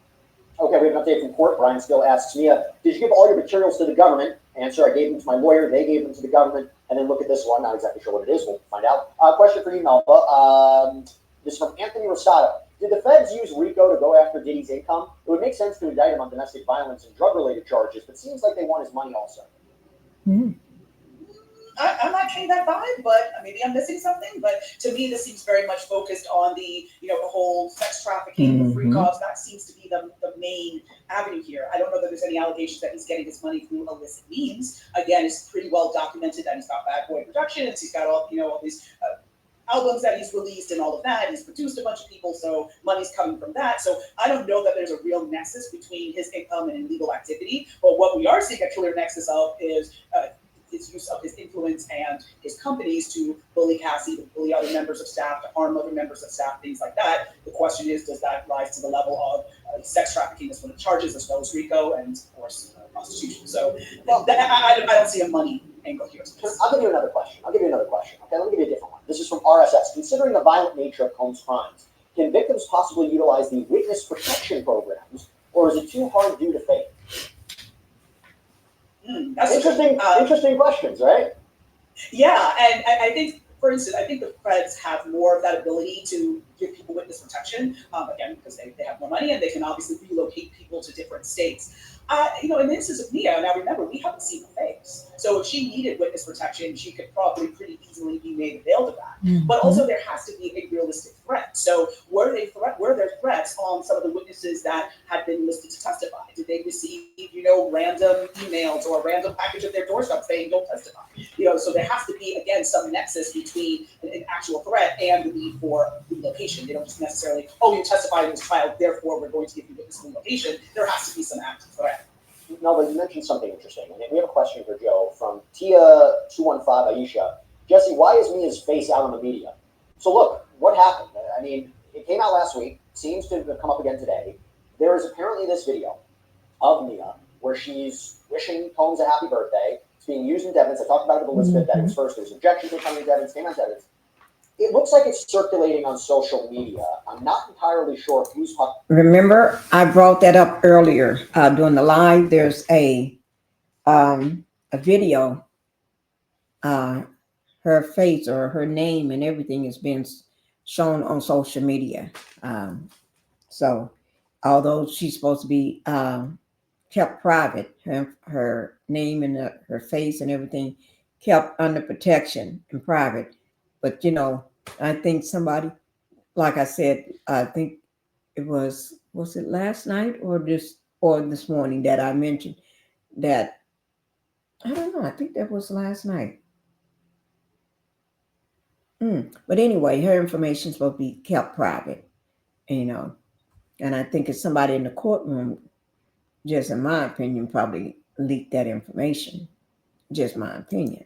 Publishing it or who made or in what capacity. But I've seen a video of it. If this is really her, I see her face. How is it allowed that this would be circulated, Joe? Because again, the courtroom sketches, her face is blurred. I mean, if we want to put them up, we can do it. She's using a pseudonym. I think there's an issue about this. Is there any way that the media would be allowed, or any outlets would be allowed to show this, if it is a piece of evidence, but to show the unredacted version of it where you see her face and not the blurred out version of her face? I'm not sure I quite understand how that would be possible, Joe. Well, theoretically, her face is not supposed to be released. This is one part of this is why she's under pseudonym and everything else. That she's supposed to be protected. That being said, once the cat's out the bag, the cat's out the bag. So it's a separate question as to whether or not the cat versus the notion that it actually is, right? So once it's out there and this is her face, it's speculated to be her face, maybe it is, et cetera, et cetera, et cetera. Well, I could do everything that I want to do to try to undo that, but how do you unring that, right? So there is a question as to how this got out, right? And that's something that they're going to have to deal with, but that's separate to the notion that it got out. This is not, you're talking about public and public opinion, et cetera. The judge doesn't get to tell the public all 200 million of you just act like you never saw it, et cetera, et cetera, et cetera. Like the judge can tell the 12 jurors, hey, disregard the comment that it was this name, disregard this or that and the other, just said a real name, whatever it is it might be. So you can't really unring a bell. And so maybe it shouldn't be out there. Presumably it wasn't supposed to be out there. But that being said, somehow we have it right. What we see is what we think we see. Then it did get out there, and now she has to deal with it from that standpoint. It doesn't necessarily affect anything going on within the four walls of the court, unless, of course, she somehow feels her safety is more endangered, et cetera, et cetera, et cetera, because it's out there. If she's heard something about that, but I don't even know that that's necessarily in her spatial. Alexis, we have an update from court. So Brian Steele, Sean Combs' defense counsel, one of many, is obviously cross-examining Mia. Says, in these notes, did you raise sexual abuse to the prosecutors? There's an objection of improper refreshment. It's overruled. Did you raise it in January 2024? Definitely not in the first meeting. Does that hurt her credibility? Because again, they're saying there's no evidence of this, right? You did put it in your text messages. You didn't tell anybody it was sexual abuse. You didn't tell Cassandra Ventura, your close friend, who allegedly was engaged in similar abuse, right? You didn't raise it to Senator Ventura. You didn't raise it in your first meeting. Does this go to her credibility, or has our understanding of sexual abuse and victims and their behavior changed where this is not so straight?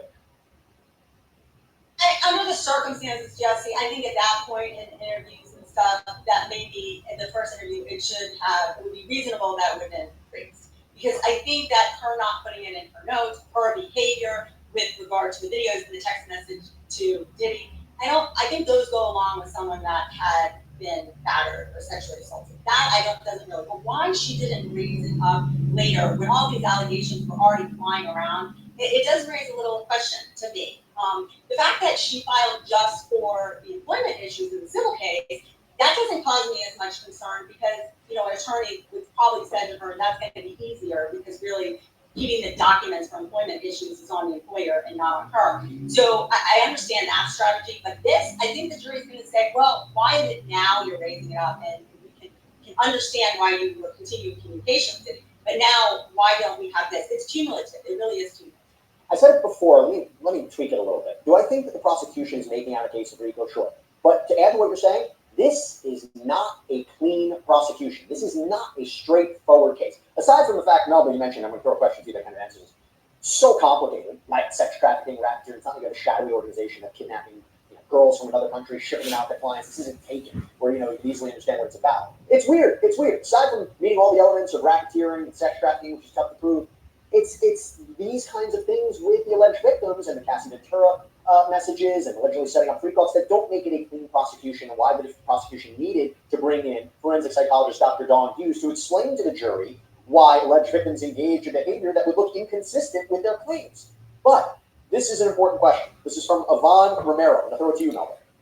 Because it's so complicated. Does the jury have an attorney to consult with during their deliberation? They can't access the internet, and I feel like I would have questions, information I would like to have if it were me.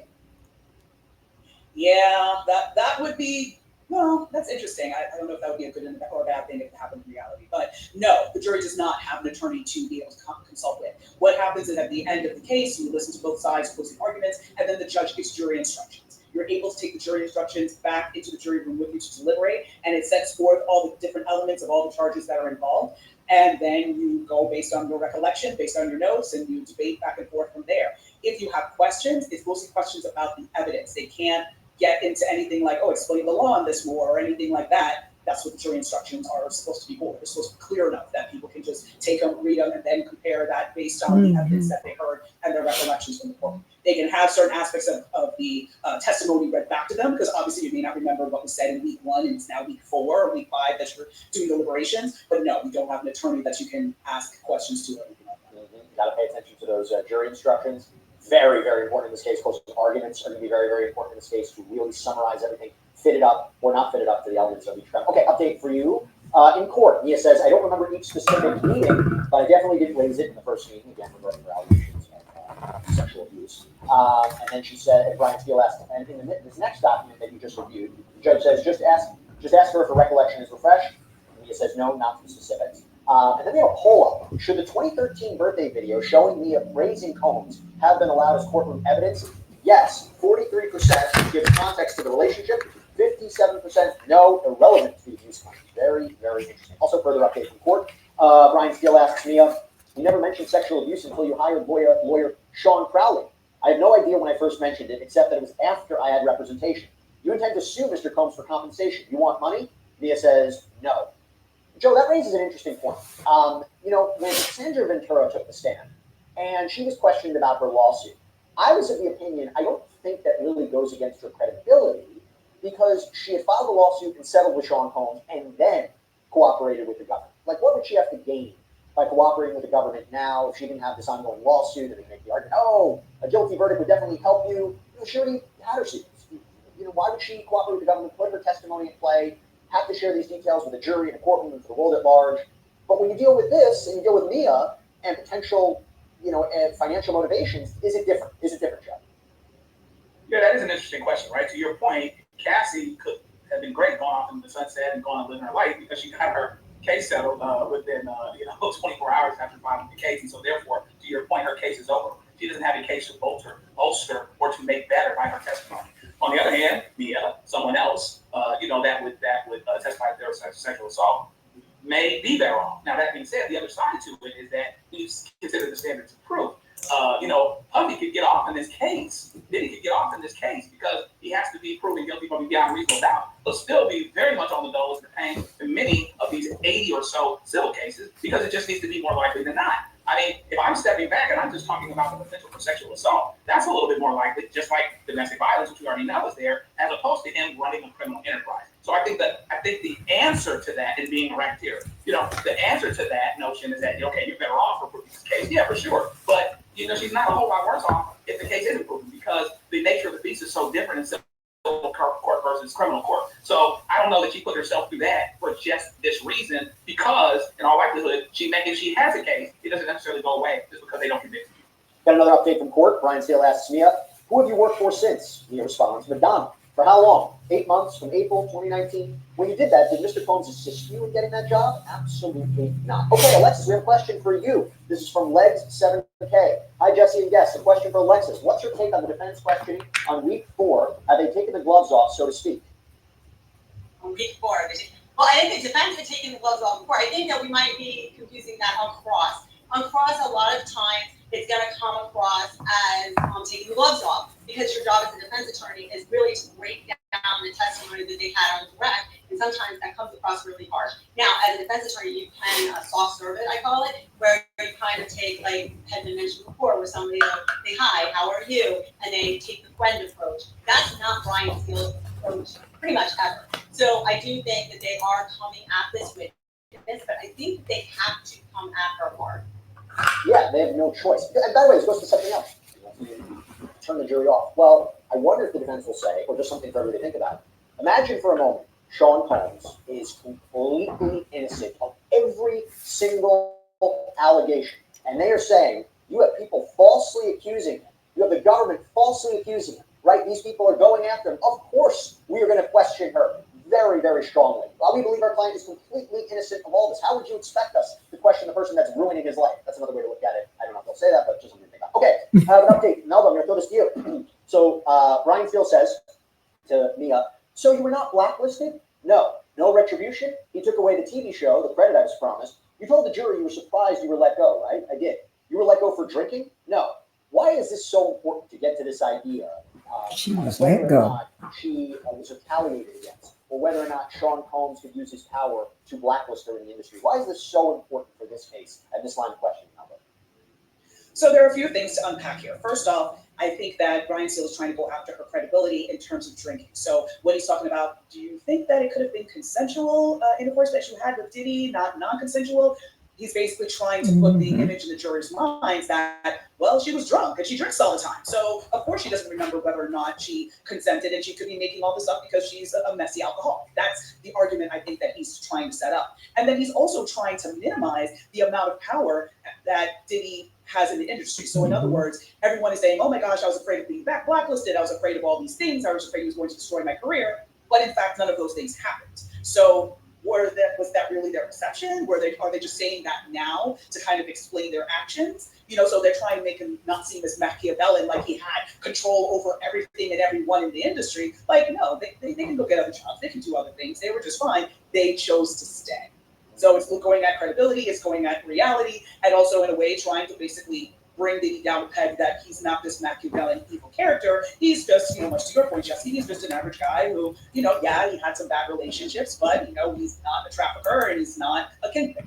Yeah, because blackmail, investigation, those all go to sex trafficking, those all go to racketeering. Another update from board, Brian Steele asking me, this is she. called Official Girl, yes. And King of Hearts, and the song of Nicki Minaj, The Voice, yes. And Nicki Minaj is well known, yes. Let's see where this goes. Got a question for you.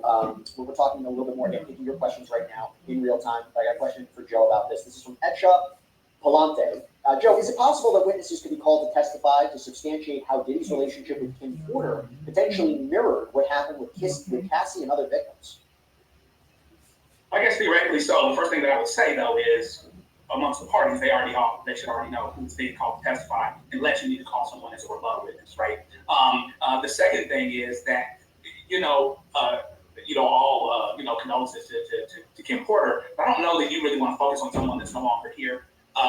Because, I don't know that any of it has come through with the trial, but there's been this whole larger conspiracy thing that, Kim Porter has died and Andre Harrell has died, and all these other people around Diddy have died, and Albie Shore almost died. So I don't know if that's on anybody's mind and that it's coming into evidence at all. But I don't think that she adds enough, really, talking about, and it has to come in some other way. It wouldn't come in from her anyway. In order for them, there's too many questions and too much, disconnectivity and maybe even negativity, so that the prosecution, I don't think that they're better off by making the presentation that goes through Kim Porter at all, that goes through someone that's not here, because you can control how someone is here. And in a worst case scenario, maybe it even makes people a little bit sympathetic that the love of his life is not around anymore. Well, the way she's come up so far in this trial is, did the alleged victims of Sean Combs reach out to him after she died, right? Question about their credibility, but also whether or not Kim Porter was a source of jealousy for Cassandra Ventura. And there was testimony that Diddy had said, Kim was really the love of my life, and that's what ended the relationship between him and Ventura. Trying to frame this is a relationship not of a sex trafficker and a victim, but a domestic violence relationship. It was a relationship between him and Cassandra Ventura that was filled with jealousy and anger and love, things that we see in a lot of different relationships. Not necessarily criminal, but toxic, and also maybe goes to the motivations of Cassandra Ventura. Okay, here is a good question. Melba, I'll throw this one to you. Old Hollywood Angels asks, can Diddy still be offered a second plea deal, or is it too late? I don't think it's ever too late. The question isn't a matter of practice, but practically, yeah, you can offer a plea right up until the jury goes in to deliberate. I mean, I've had instances where that happens because, well, the state finished, as the prosecution finished the presentation, and it came even more solid and came across even better than the defense had anticipated. Now they're like, we're better off taking the plea. So it is possible. Do they want to at this point? Probably not, because again, you've got the optics to think about. But if you're not necessarily convinced that you've won the jury over, you may want to offer that plea. We have an update in court. Brian Steele asks me, and Miss Ventura did the song Numb with Rick Ross. She did. And I love it with Fabulous? Yes. And do you remember Miss Ventura being in studio with Kid Cudi? I don't remember the specifics. And Mr. Combs himself? Yes. Which goes to another important question, again, whether Ventura's career was sidelined because of Combs or other reasons, or whether she had opportunities. But Alexis, this is a really good question from Skitlanta Commentary. And this came up during Mia's testimony about whether or not she spoke out. Did she not speak out? Do you believe the NDA, non-disclosure agreement, had a lot of them confused? They couldn't say anything with the conjunction of the power dynamics Diddy had? It's a good question. What do you think, Alexis? I think a lot of times when people sign NDAs and they're not attorneys, or they don't have an attorney that reviewed it beforehand, they are confused about what they can and cannot say and when they can't say it, because they're not attorneys and they're being asked to sign this. Also, a lot of times NDAs will be written intentionally, have stuff in there that if the attorney who drafted it knows that if they were pressed in court, probably it's overextensive, and that the court would say, no, it goes too far. So, but people who aren't attorneys will look at it and they'll reread it and say, oh, it says this, I can't do it. And there's a penalty of some sort that is huge to them that they wouldn't be able to pay. So it does keep people from actually going out and saying things generally when there's an NDA, and that's the real purpose of it. You really don't want someone breaking the NDA and having to go after them. You want to stop them from saying what you're trying to stop them from saying. Joe, we got a question here from Kay. Do you think he knew all along that what he was doing could be criminally charged, and so he purposely made sure Cassie paid for all the escorts so he could keep his hands clean? I don't know that Diddy thought very hard about saying, well, here are the things that I'll do. I'll have Cassie pay for this. I'll have this thing happen, that thing happen. So it couldn't be alleged to be a criminal enterprise. I think he's pretty surprised he ended up getting prosecuted. Because among other things, the last time he was prosecuted, it wasn't successful, even though there's an argument that it could have been or would have been. And in any event, it wasn't on RICO. 10 years ago, they weren't prosecuting music guys on RICO, as far as I can remember.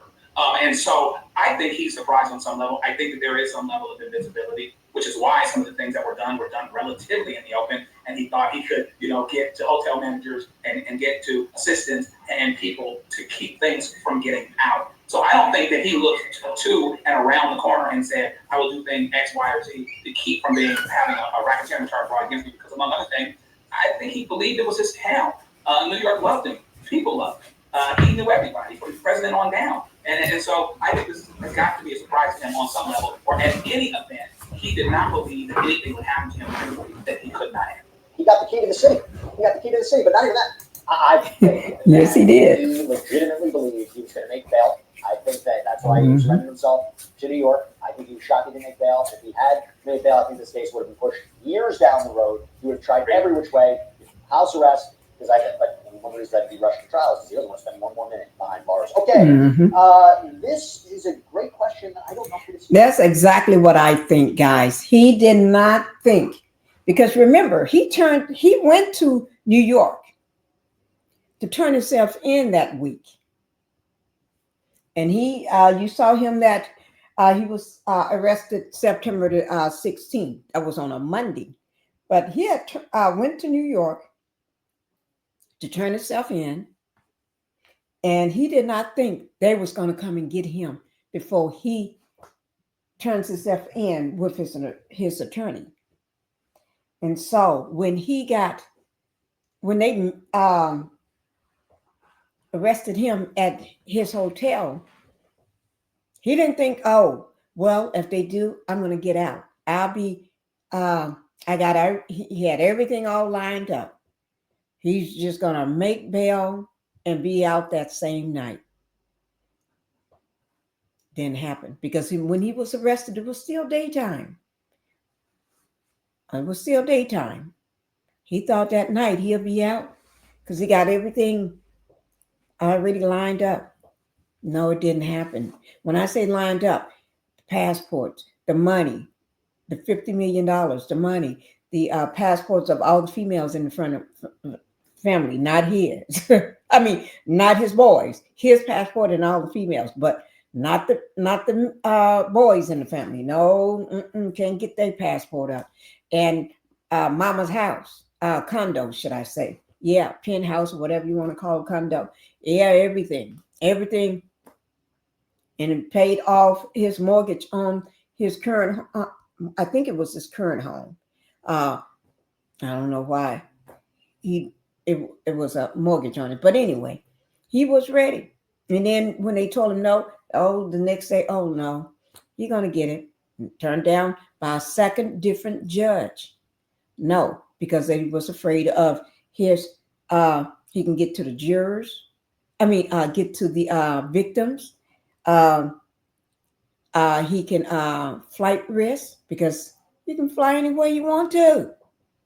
He got his own plane. Remember, his drug dealer, Mew, which is Brandon, was arrested at the airport aboard the plane. They took him on to jail that same day as the houses was being searched. Remember, his two houses, one in LA and one in Miami. Both of them was being searched at the exact same time. And Mr. Drug dealer, Mew, Brandon, thought he was going to just, okay, I'm going to go somewhere. I'm going to fly off to an island somewhere for a little while until the heat died down. But then it didn't work. But the third time he tried, the diddler tried to get bail. Third judge, no. They all was saying the same thing, exactly, or similar. Flight risk, and you can tamper with the people that's involved. Yeah. But anyway, he didn't go nowhere. He had all that ready. Okay. But here we go, guys. You know what? I'll do it to Alexis. Denitsa Lazarova.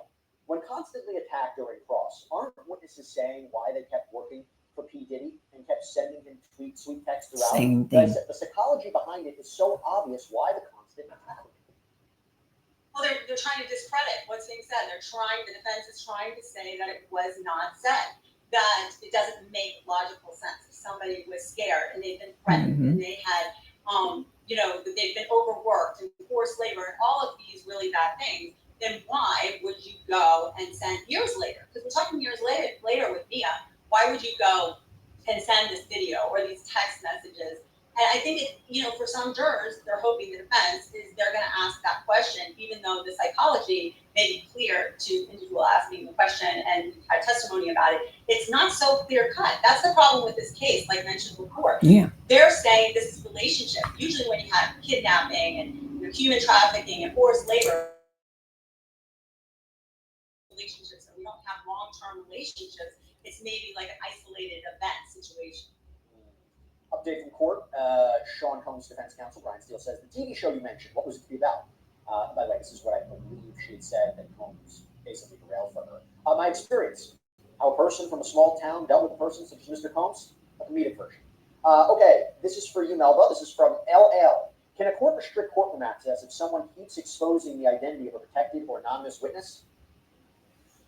Yes, but I think the goal is to make sure the person doesn't get exposed to begin with. So I think the judge is going to have to step up in terms of making sure that these little feet glitches stop. Because remember, the judge is in charge of everything that goes on in that courtroom. What media come in, who doesn't come in, if he's going to close the courtroom and sleep with jurors and the witness only, any of that, that's all up to the judge for the most part. So I don't even think it's a matter of, okay, we got to clear the courtroom, this and that. It's make sure that the feed stops showing her face and that it doesn't happen again. Number one, one more question to you. This is from RSS. Whatever happened to Jonathan Oddie? Now, Yes. We dedicated a whole sidebar episode to this. This is the guy who allegedly shot up a Trump property in 2018. Y'all know who Jonathan Oddie is, right? Let me bring up his picture so y'all can see him. This is Jonathan Oddie right here, guys. That's him. But Jonathan Oddie is still in jail, and he can't get out. He can't even get his trial. And in my opinion, I think it's having to do with the Diddler, because when I think it was a couple lives ago doing this, I was showing y'all Jonathan Oddie, all his court dates, and all them court dates kept getting pushed back every time he have a court date. And I showed one that was for May 5th. May 5th was Sean Diddy's first day for this trial. I'm trying to pull up May 5th right quick, guys. Give me a second. May 5th, that was the first day they was doing jury selection. May 5th.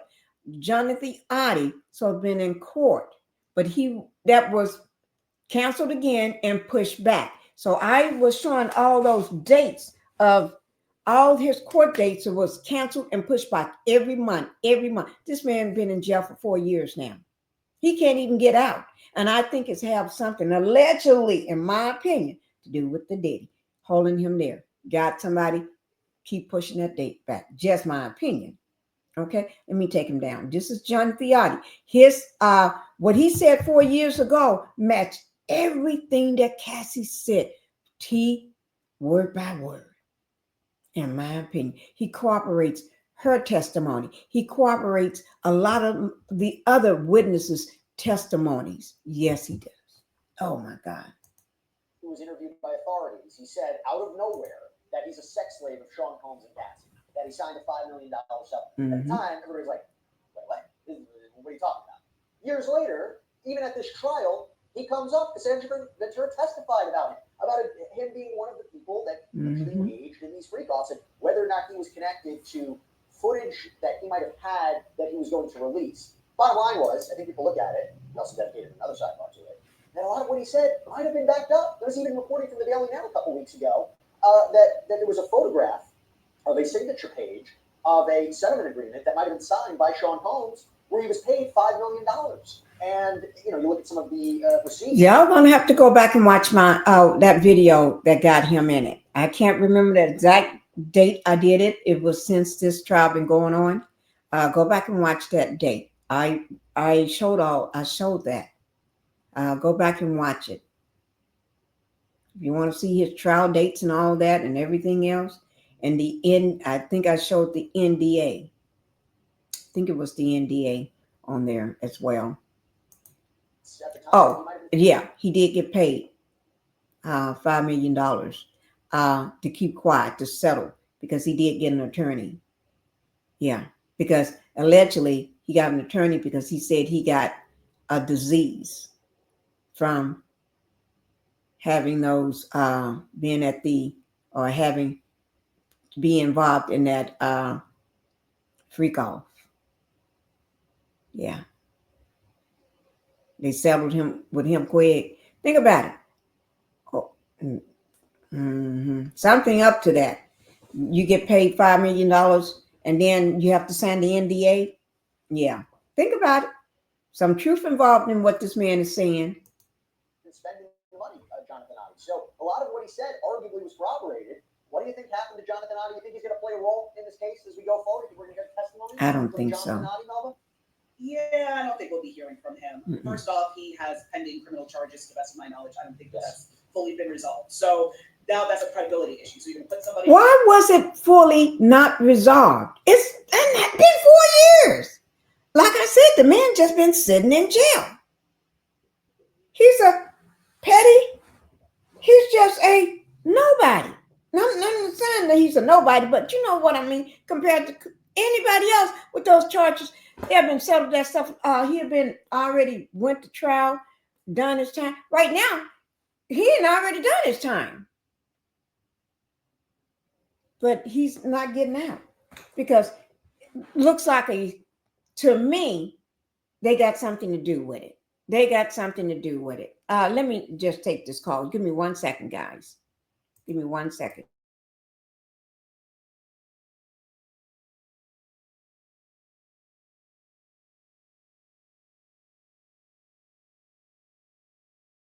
Okay, I'm back, guys. Here we go. Stands, we may be in custody. Do you put them on in the orange jumpsuit? Yeah. How do you even approach that? And if you can get that testimony, or at least similarly impactful testimony from other witnesses that are less tainted, why are you going to bring him? They don't have to get the testimony. I even showed in one video his full interrogation. I showed their interrogation. They got their interrogation. All you have to do is just contact the powers that be and get their interrogation video. Just play it during the trial. Prosecutors, get the interrogation video. He backs up everything Cassie was saying and a few other witnesses. Okay? Even Brandon. If he said anything. You're talking about you too, I guess, and a few more. I guess the reason why that video is not being shown because there's other people, big people in the industry, he brings up their names. That's why they don't want him. Because Oddie talks a lot. He tells everything. When I say everything, Oddie tells a lot. The police, the people that was interrogating him couldn't get him to shut up about it. They wanted to talk about him draping the flag, stealing the flag, and spreading it over the counter at the Trump Tower. They want to talk about that. When this man dropping some big big boulders on the table, you shutting them up? They didn't want to hear it because he was talking about big people's names, big names. That's why they ain't gonna bring him in because he gonna talk. You ask him one question, he gonna spill it all. Oh, they don't want him in there. Because his testimony backs up Cassie's, backs up a lot of other people that already testify. I'm not going to say how because that's a long. I already went into that when I showed the video. But y'all, they don't want him. They don't want him. They're trying to keep him away by all means necessary. And he may have given varying or contrary statements in the past. Like we don't know what else comes with that box of chocolate. So you may want to just leave well enough alone and focus on who they have that doesn't have a criminal history that can be a bit more sympathetic or perceived to be more sympathetic or believable to the jury.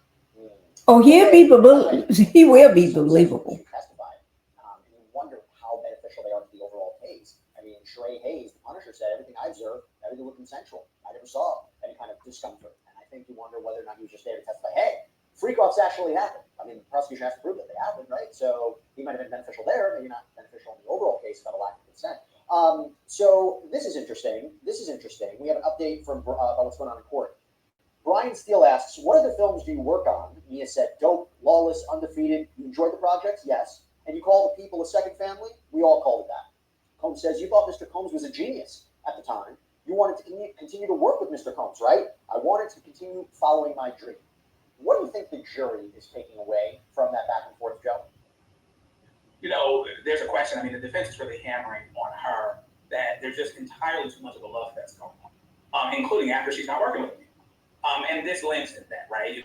She was apparently despondent, threatening to kill herself once she heard that the film company was going to be broken down, if I remember correctly. And so, is she really somebody that you could imagine a little bit of someone that's being victimized, or some amount of someone being victimized, still kind of being in denial about looking at the bright side of particular things or whatever else. But she goes out of her way so much, calling these people family, going out of her way, doing over and above, and then put that together with the fact that the first time she talks with the with the prosecutors, etc., that the sexual assault doesn't come up. You want to mix all this up if you are on cross, Brian, what he's doing. Mix this all up and really just take her credibility entirely. Like, how is it that this person has so many positive things to say about Diddy, more so than they would? I mean, this isn't even explained by the psychologist, testimony before. Like, this person is going absolutely totally overboard and using more and more examples. They're not going overboard. They're not going overboard. And the psychologist already explained that. And think of everybody else. Why would everybody else keep coming back for their jobs? There's a reason for that. She ain't going overboard. She's trying to protect herself. Look at it as protection. You will know because you're a man. The point that was made earlier as I was coming in, there's some such thing as doing too much of that too, and beating a dead horse. And so they got to cross-examine, and look at and calibrate on how much of this really proves the point for the jury and maximizes, minimizing her credibility, and then moving. Alexis got a poll up. Listen to these poll numbers, right? And by the way, polls are very interesting that we put up on YouTube. From our viewers, we don't know if they're representative of what the jury might be feeling. But here's the poll. People around Combs allegedly witnessed abuse and didn't react. What does that say to you? 93%, Alexis said, that he had a culture of enablers and fear, and 7% say the abuse may not have happened. Wow, that's a drastic discrepancy now. Well, I agreed with the poll. I think he did was surrounded by enablers. But listen, the element is an enterprise. So there would be an argument that they were part of the enterprise, and that's why they didn't do anything to stop, what was going on. But getting back to Mia and him coming, continuing, Brian Till, to come at him, I think it's important to know you can have someone who is sexually assaulted and they may not like that person, but still feel admiration for them because they think they're a smart business person or, whatever that may be. I think there's a division there, and I agree with you, Jesse. I think Brian Steele is kind of like, beating a dead horse, that he needs to back off and maybe move on. I think that he has established, from what we've heard, that it was a very conflicted relationship, that in one instance, that she, did feel there's some sort of admiration for him. But that doesn't take away from the fact that he allegedly sexually assaulted her, forced her to work, and all the other allegations. You can have both at the same time. Yes, you can. You can have both at the same time. I definitely agree with that. Now, we're going to go back into looking at this in just a minute, guys. That is live with Law&Crime Network, Jesse Weber. So I love Jesse. Okay. I love his channel. Now, what, but guys, go back and look at some of my older videos. I do talk about that. We're not going to stop watching Jesse. I want to see what other is out there right now. Let me, so we're going to stay with Jesse and keep up. Joe, I'm going to go back to you because this is a similar question I asked you last time. Okay. We're going to stay with Jesse so I can always show you all what's going on live with that. But let me just bring this up here. Let me make it larger so you all can see it. Oh, you can actually see that from that page. I don't want to do it from there.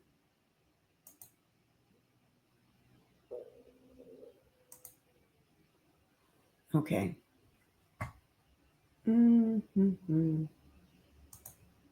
Okay. Let's look at this here, guys. The United States Court, Southern Division of New York versus the Diddler, Sean Combs, a.k.a. Puff Daddy, a.k.a. P. Diddy, a.k.a. Diddy, a.k.a. PD, a.k.a. Love. They forgot the brother Love. They forgot just to say Puffy. They forgot that too. I guess they say he got so many names, they can't remember all those names. But this is his sealed indictment, guys. And he was charged on, we're going to go over these charges and see whether, because to me, I think I already had put up 4 or 5 fingers when it was going over, have they proved any of the indictments from the witnesses' testimonies. And I stopped at, putting up 4 or 5 fingers. I think I stopped at that because they only need 2. Only need 2 for this to be a RICO case. They ain't got to have 5, 4, 3, 2. 5, 4, nothing. You just need 2. And to me, in my personal opinion, have they proved that? Yes. Other people may have a different idea. They may say no, or they may say, well, maybe 1, or they're not sure. But everybody got their personal opinion on that. Okay. And if I'm looking at it, I'm moving all this stuff, my food and stuff out of the way. Let me put my food over here. I've been eating in between. So it says, okay. Count 1, racketeering and racketeering conspiracy. That's count 1. The grand jury charges. The overview of it. 1, for decades, Sean Combs, aka Puff Daddy, aka P Diddy, aka Diddy, aka PD, aka Love. The defendant abused, threatened, and coerced women and others around him to fulfill his sex desires, protect his reputation, and concealed his conduct. To do so, Combs relied on the employees, resources, and influence of the multifaceted business empire that he led and controlled, creating a criminal enterprise whose members and associates engaged in and attempted to engage in, among other crimes, sex trafficking, forced labor, kidnapping, arson, bribery, and obstruction of justice. Now, just reading the first page, let me go on to the next page. Let me see, can I move it over? No. Let me see, is that next page in here? I put all the pages in here and I just looked. Oh yeah, they are in here. I don't know why it didn't show it.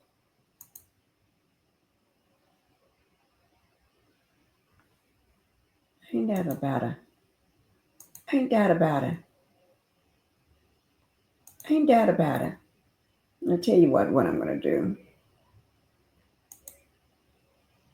I don't know what happened, but sometimes I would always say when you put stuff on YouTube, not YouTube, I'm going to do it this way. I'm going to just, sorry about that, guys. Well, at least we got that first page. I'll leave that first page up for a moment. Wait. Let me go ahead and just get this one up for you. This is, okay. Page 1. Okay. Okay. Hold of you. Hold of you. Hold of it. I got the. Okay. I'm going to bring it up this way, guys.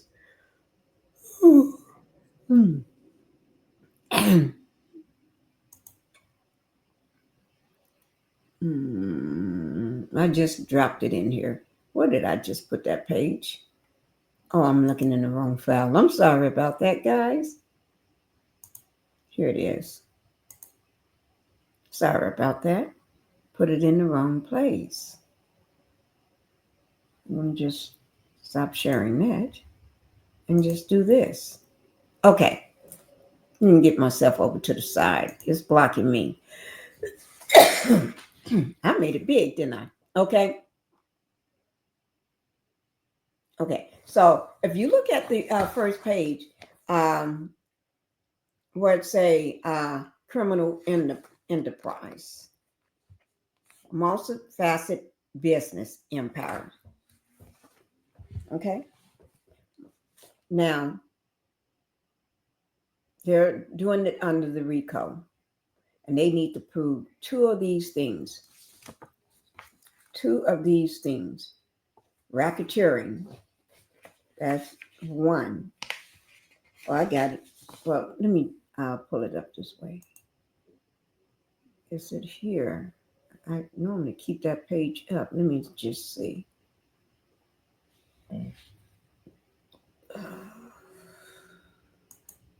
I just put that one up and I'll just read over. Okay.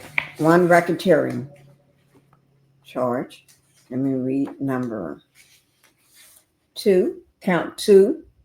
SEX trafficking by force, fraud, or coercion. Victim 1. We know who victim 1 was. Is Cassie. And then the count 3, transportation to engage in prostitution. That's count 3. And that is it. And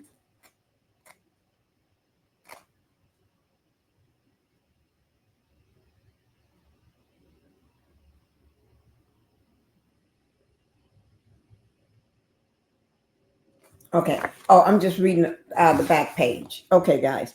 But if you ask me, I think that I already proved the racketeering. I really do. I really do. I wouldn't be just saying it if I didn't think so. And especially the SEX trafficking. Think about Jonathan Theotti. The man just spoke right here. Think about him. Remember him? Think about all the other people that what's his name? The Punisher. And other SEX slaves. Think about all of them. Okay? All the other victims that haven't testified. The people that they fly in or bring in or however they get there from other states, cross state lines. Okay? And think about the fraud, the force.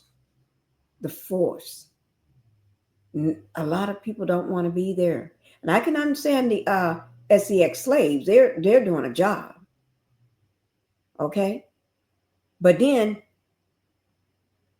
last on for 3 and 4 days. I guess they said they didn't sign up for 3 and 4 days of this. And some couldn't perform because of the Diddler walking around trying to direct them, or the way he's directing Cassie or them. And they're given things to take to keep them up and keep them going and keep them moving and keep them out of it and everything under his control. Then you got the count 3, transportation to engage in prostitution. We already talked about that. And so let me just bring this down. So also, oh, well, I'll tell you what, let me just go ahead and, no, I'm going to leave it down. Okay. So for Sean Diddy, I'm going to say the Diddler. I'm not going to go all through the AKA this and P. Diddy and P. Daddy and Puff Daddy and P. D. and Brother Love. We're just going to say Diddy or the Diddler. Okay. Number 2, it says the defendant, which is Sean P. Diddy Combs, operated his business and headquarters at various times in Manhattan and Los Angeles under a variety of United States-based corporation entities. including Bad Boy Entertainment, Combs Enterprise, Combs Global, the Combs Business. Let's see. Among other things, record labels, a recording studio, an apparel line, an alcoholic spirit business, a marketing agency, a television network, and media company. Oh my God. All this you couldn't do right. You couldn't do right. You're losing a lot. Okay. Number 3, at all times relevant to this indictment, Sean Combs, the defendant, engaged in persistent and pervasive patterns of abuse toward women and other individuals. This abuse was at times verbal, emotional, physical, and sex, UAL. As part of this pattern of abuse, Combs manipulate. Oh, I know what it is, but I can't say it. Women to participate. Oh my God! In the performance of sex activity with male commercial sex workers. At times, Combs and other acting at his discretion made arrangements for women and commercial sex workers to fly to Combs' location. Now, that's what I'm talking about. Flying across state lines. They had to fly in or brought in, whether it's driven, fly, or whatever. You cross that line, that's transportation. That's transportation. We already covered that one. Oh my God. So we're gonna and then don't forget the physical abuse. That's number 4. They're talking about the physical abuse by Sean Combs. Okay. On numerous occasions, failed at least in or about 2009 and continued for years. So started about 2009. Combs assaulted by, among other things, striking, punching, dragging, throwing objects at, kicking them. And it didn't just say Cassie, said them. Okay. These assaults were at times witnessed by others, and including one incident at a Los Angeles hotel in or about March 16th, which was captured on video and later publicly reported, where Combs dragged, kicked, and threw a vase at a woman she was attempting to leave. And we know who that woman was. That was Cassie Ventura. Cassandra Cassie Ventura. That's the infamous video that was put out or leaked from the hotel, where everybody has seen that video. Everybody know that video. She was attempting to leave, standing at the elevator, trying to put her shoes on, while she pushed the button before she could do anything. And then she did not know he was coming, running down the hallway in nothing but his underwear with a towel. Well, I don't know underwear. I just say a towel wrapped around him with his different color socks on. Put it like that. He was coming down the hallway, running, and wrapped in a towel. Let me find that. And grabbed her from the back and just threw her down on the floor. Grabbed her from the back hoodie or her hair and just threw her down on that floor in the hotel in front of the elevator. And then after he threw her down, all he did was kicked, stomped, everything. Probably did punching when we wasn't seeing it. This is that picture. Y'all remember this? Yeah. Don't look like no underwear under that towel. If it is, there's some skimpy underwear, but it don't look like any. Thank God the towel didn't fall. Okay. Number 5. See, like I said, we're just going quickly over this. Number 5, Sean Combs, the defendant, used the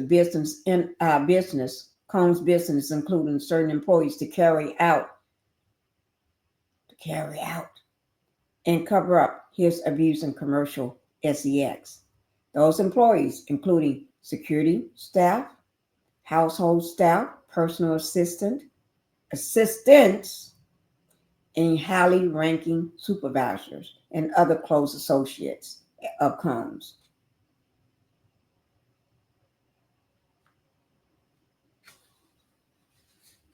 And thinking of that, I wonder, is KK, she was Diddy's right-hand woman. I don't know, do I have her picture up? But KK, which was one of Diddy's right-hand person, his right-hand person, she's a female. I haven't heard her name coming up as a witness or anything. But do I think she's going to testify? Probably. Because remember, I think she was in 3 of the lawsuits. I think Little Rod also got her in his lawsuit against Diddy. So if she's in that lawsuit, that's one. But I understand that she's in 3 lawsuits along with Diddy. So if Diddy go down for anything, for racketeering, whether it's 5 years, 10 years, 100 years, lifetime, 200 years, whatever, she go down the same amount of time. If she's so it's in her best interest, in my opinion, to testify for the prosecution, to get a now I don't know whether she got a was she subpoenaed? I don't know. Was she giving a deal to testify for the prosecution, like what's his name, George Kaplan was? I don't know. I have no idea. And if I go back to George, let me go back to George, because we had so many people to testify. George Kaplan.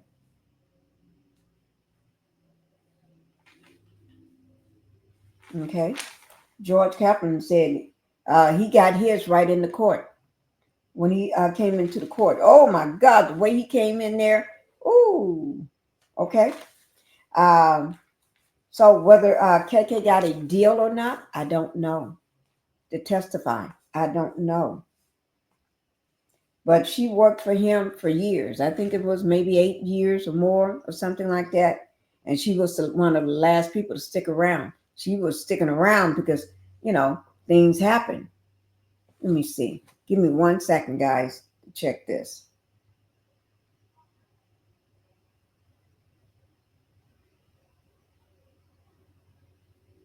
Give me 1 second. I'm just checking something.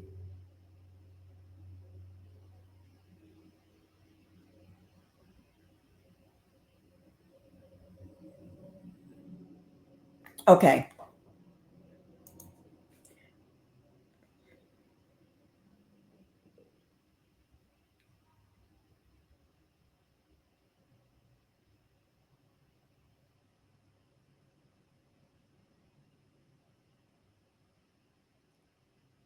Okay. I got your message. Thank you. I understand. Let me get rid of this. And okay. All right, guys. Let's move on. Okay. Let's go to number 6. For at least in about 2008 through and on or about the date of the filing, this is the Combs enterprise. This indictment, Sean Combs, the defendant, and others known and unknown were members and associates of a criminal organization, the Combs Enterprise, or the Enterprise. That's what they're trying to prove, guys. Members and associates of the Combs Enterprise engage in or attempted to engage in, among other activities, XEX, trafficking, forced labor, and that for XCX trafficking, to me, that's been already proved. Forced labor is when they're working all these long hours under harsh conditions. Harsh conditions is never allowed to working 7 days a week. You can't leave until you say you can leave. You're working 12, 13, 14, 15, 20. Just say you're working every day, all day, 24 hours a day. Because you can't ever just leave. And then when you do leave, you got to go. He tells you got to stay in his place, at his place. And then under no lock and key. You can't even lock the door when you take a mess. When you go to the bathroom and say, I got to take a dump. You can't even lock the door if you ready to go to bed. And if he's coming into your room all time of night and all kind of hours, you're sleeping under distress. You're afraid. Okay. Let's jump down to also that do bring up they brings up under that I say forced labor, transportation for the purpose of prostitution, coercion, engage in prostitution, narcotics offenses, kidnapping, arson, bribery, and obstruction of justice. Okay. Number 7, the Combs Enterprise, including its leadership, its members, all the same thing. And it says, consists of him. I'm going to skip over that. Enriching members and associates of the enterprise, including its leader, Combs. In particular, those who demonstrate loyalty to Combs and willingness to conceal his crimes. Oh, they get it. They get enrichment. Preserving, protecting, and promoting and enhancing the power of the Combs enterprise, including the power of the leader, Combs, through violence, use of firearms, threats of violence, coercion, verbal, emotional, physical, and sex abuse. Oh, okay. We're going to jump down to number 12. Means, this is number 12. The means, among the means in matters of which the Sean Combs, the defendant, and other members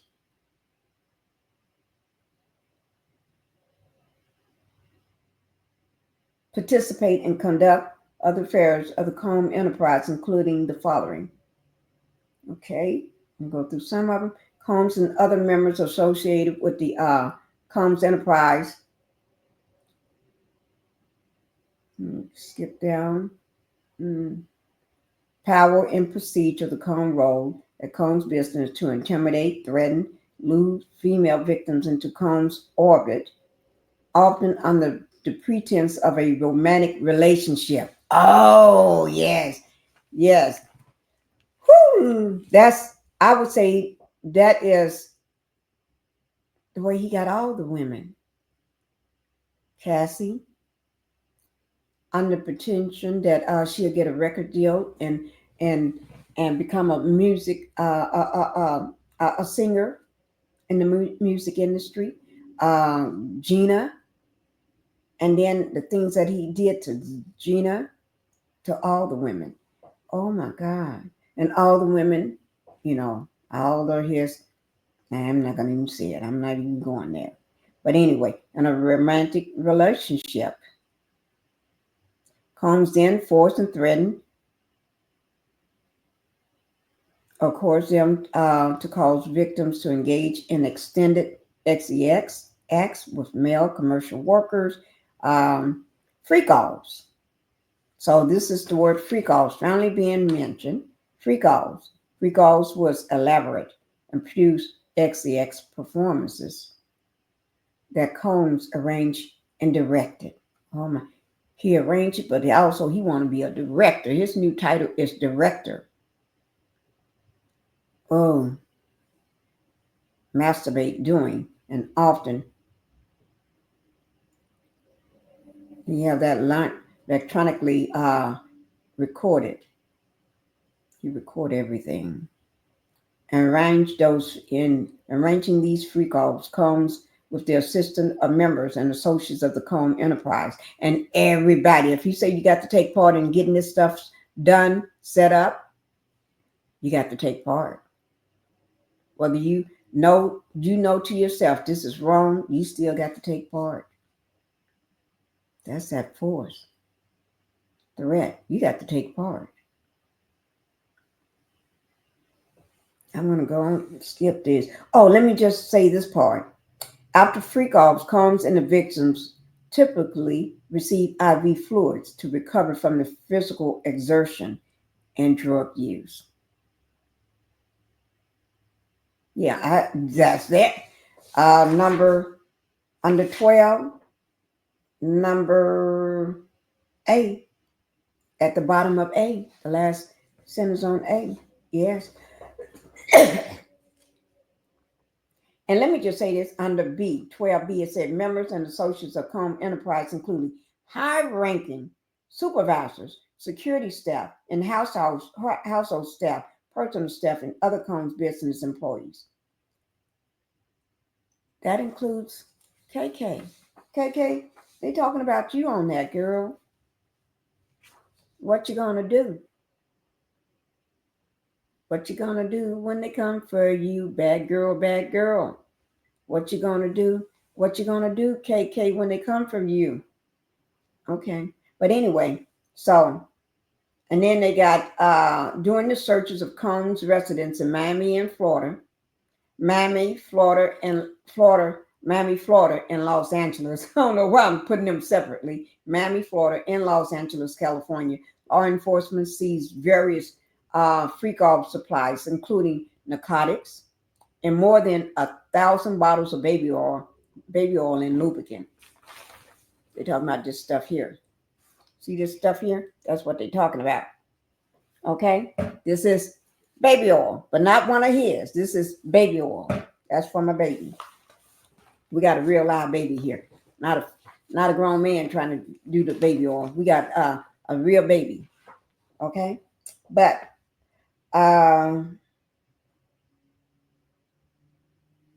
let's see. Okay. So we're going to go on down. Combs subject victims to physical, emotional, and verbal abuse to cause the victims to engage in the freak offs. Okay, we already know that. Okay, I'm going to move on down to what's this? In or about March 2024. Okay, this is coming up something just last year. In or about March. Now, if you want to see a full of this, I did this during one of my lives, a full reading of this cell indictment. You can go find that video. Don't ask me which one. Whenever this came out, that's when I did it. Put it like that. Okay. Oh gosh. Whew. I'm getting sleepy. I'm getting really, really sleepy, guys. Okay. In or about March 2024, doing searches of Combs residents in Miami, Florida, in Los Angeles, California, law enforcement seized firearms and ammunition, including 3 AR-15s with defaced serial numbers, as well as drum magazines. And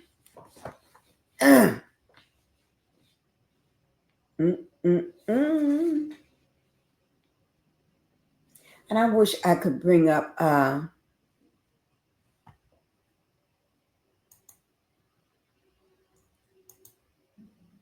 it only letting me bring up one out of all those pages. Last night I took time and put in here. And I'm not going back through to put these pages back up. This is the only one I was able to put up. In that first page. Remember that first page? That first page that I had.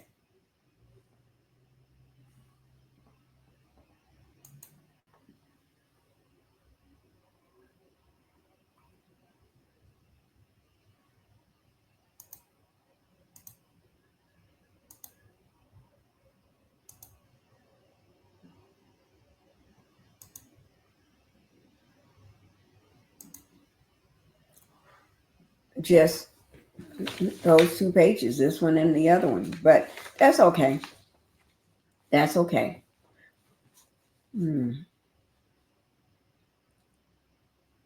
Let's go down to F. Gosh, I'm getting sleepy. F on page 8. When employees witness his abuse or others threaten Combs' authority or his authority, you know how you're going to act. You're going to act a fool. Combs and members of the associates of the enterprise engage in acts of violence, threats of violence, threats of financial reputation harm, and verbal abuse. These acts are violent, include kidnapping and arson. And you know where that arson came from. The arson is like Kid Cody's car that was in the driveway park that wasn't messing with him. Hi, Miss Missy. Thank you for being here. Thank you for coming in.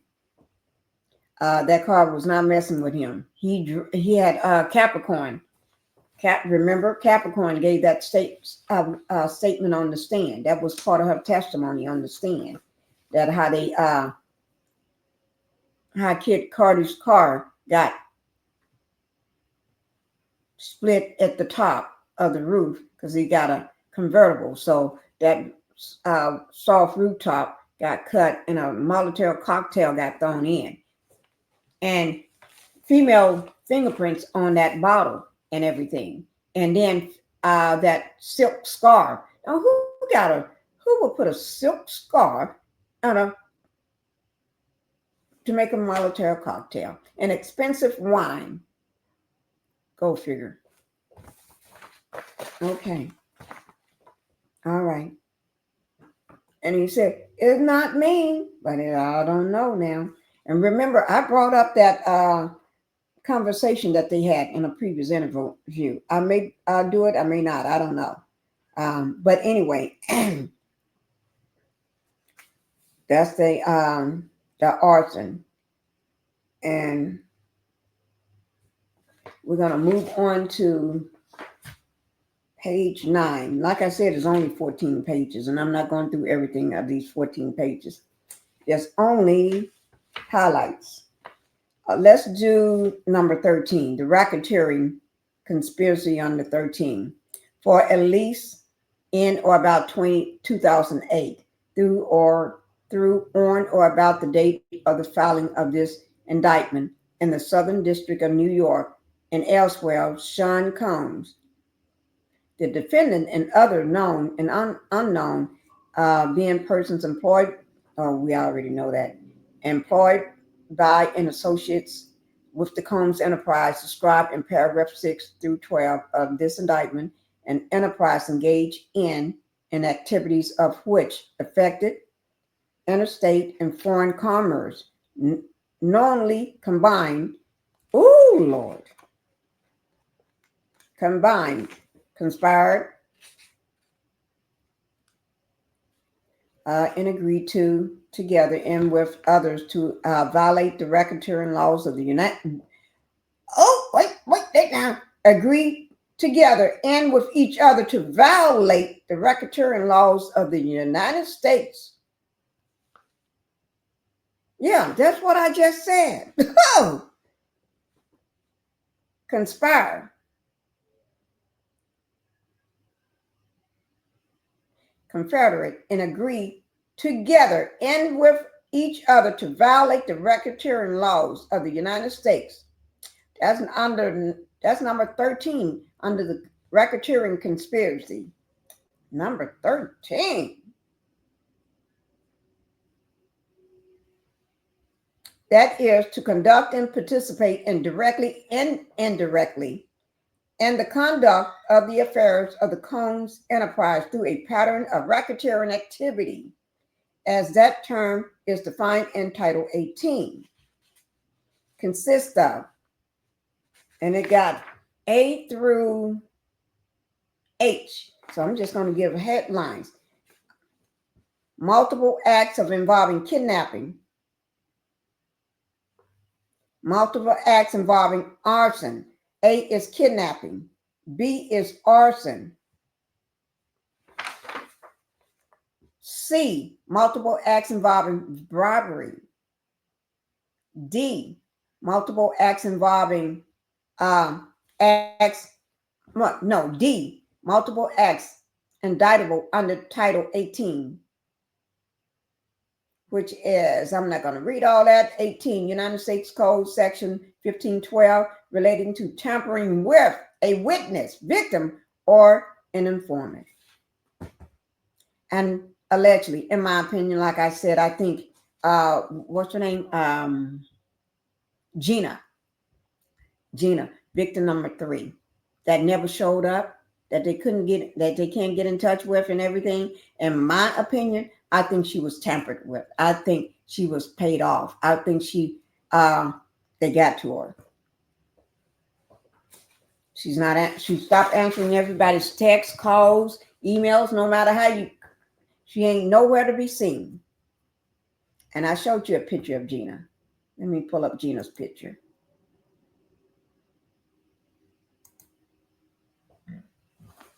That's Gina. Beautiful girl. You know who she remind me of? Cassie. She remind me of J-Lo. Look at her. Beautiful girl. Okay.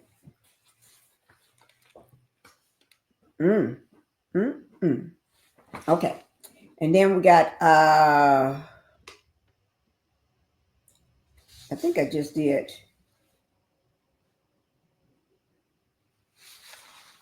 Okay, I did D. So we're at C. Multiple acts related to forced labor.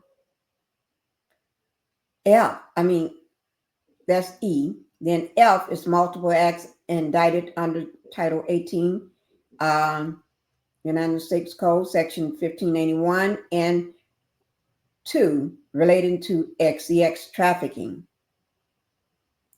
And then I think we already proved, in my opinion, I'm not a lawyer, I'm just a housewife, and this is just my opinion.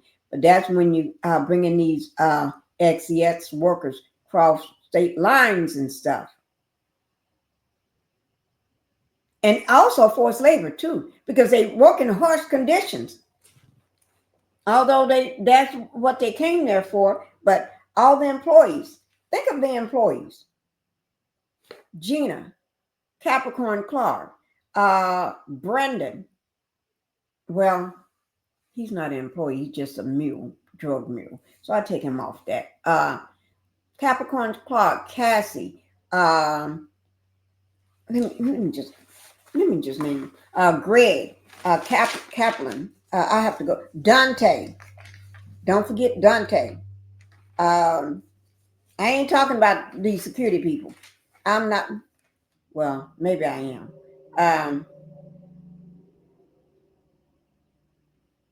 I'm not putting Young Miami in that group because she did a different type of job.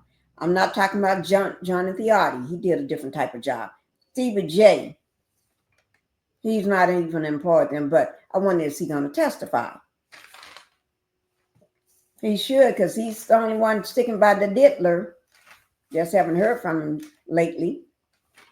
Let me see who else. Dawn Richard. Remember her? She was one of the girl groups. Oh, let me just put up all the people. Let me pull this down and just put up all the. Here we go, right here. Okay, Cassie already testified. Kid Cudi already testified. Don Richard already testified. So we're still waiting on others. I'm still waiting on Michael B. Jordan. I don't know whether any of these people on this list is going to testify this week. I don't know, but I hope so. I doubt that the sons are going to testify because they've been sitting. If you've been sitting in that courtroom every day, listening to everybody's testimony, more than likely you're not going to be testifying. If you're going to testify, you're not sitting in that courtroom. You're not making an appearance up into the courthouse. You're not making no appearance at all because they don't want to see you until it's time for you to testify. They don't want you to sit there because he can get a mistrial. So they don't want that. You're not saying somebody's going to testify. It's not coming, parading themselves up. No, you ain't got to be parading, but coming to the courtroom, sitting in the, coming to the courthouse, sitting in the courtroom, hanging outside. You ain't going to be there. You're somewhere waiting till it's your turn, waiting till they call you, waiting till they come and get you, waiting till they bring you up there because you're testifying for the prosecution. So you're not there. Your job is to lay low until it's time. So Don Richard already did hers.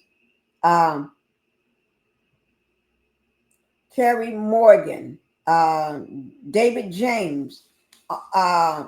Kerry Morgan is Cassie's friend. David James is a former Diddy assistant. Gerald Don Hughes, Gerald Gannon, George Kaplan. He's the one that came in and got that. He doesn't have to worry about. He got a what do you call it? It just rolled off my mind. But anyway, he already testified. He was one of Diddy's assistants. They had to go clean up the rooms after the freak offs.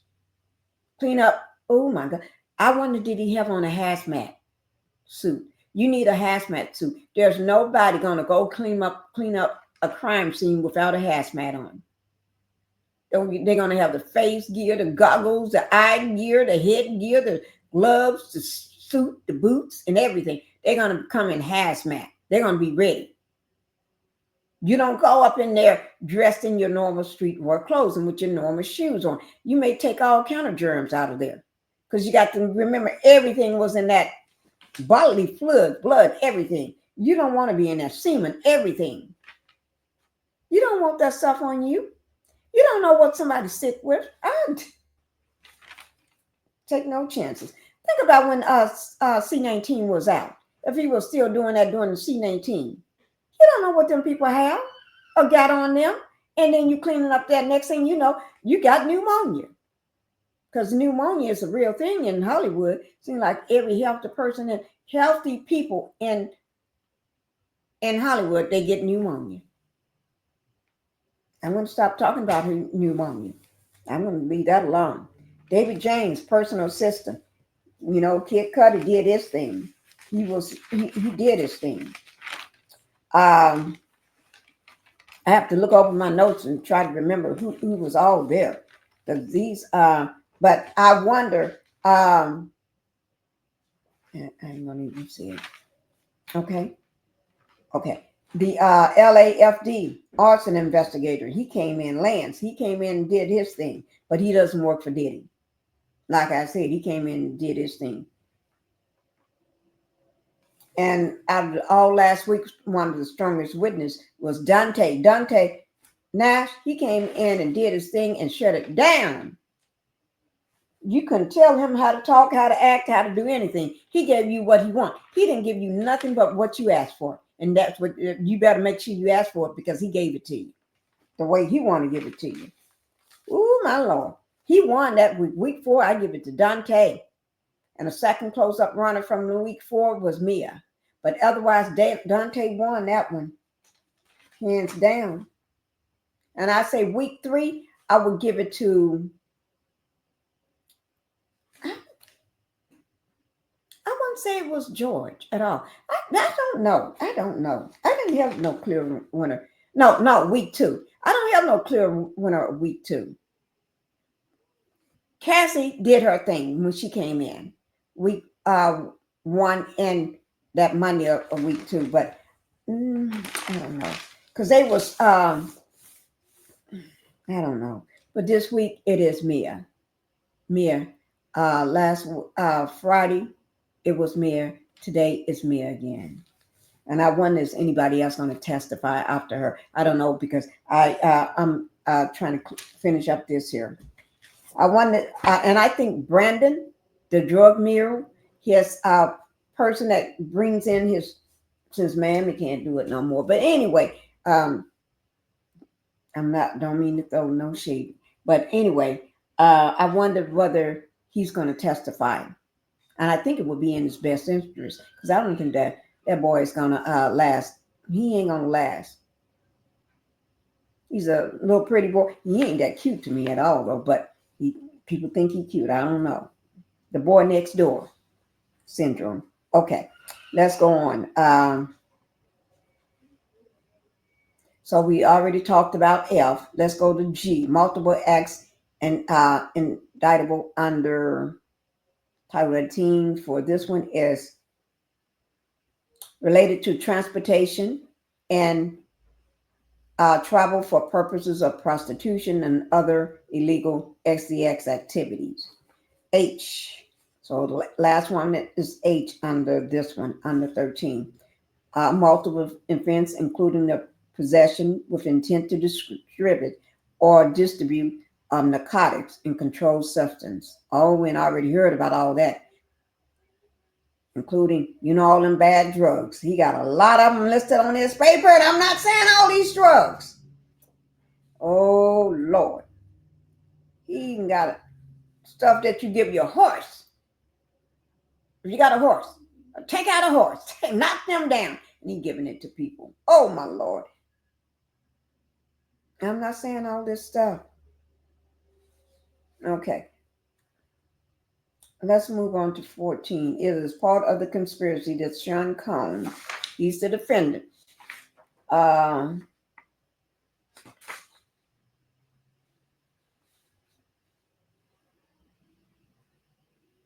phone calls. This one is talking. That's number 14, talking about on phone calls. Let me just say this: on phone calls. I hope he knows phone calls at the jailhouse, the Metropolitan Detention Center, is recorded. And if you go to prison, they're recorded too. Those calls are recorded. So anytime you're trying to bribe somebody or coerce somebody to do something or get to somebody or tamper with a witness, that is being recorded. Some people don't know, and some people don't care because they are given orders. But I hope they bring out the person that handles that in their department at the jailhouse, because would that person take the stand? Maybe.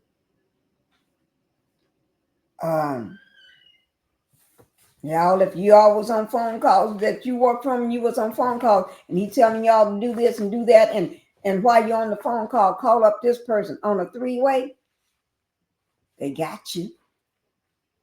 I'm just saying, it says on phone calls, Combs and other members, India and associates of the enterprise, among other things, provided these victims and witnesses with a false narrative of events in an effort to conceal Combs' crimes. Combs calls these calls to be recorded on at least 2 occasions. This is in the seal indictment. This is in this right here. So if y'all want to go back and look at it again to see have they proved any of these things, you may do so. Okay.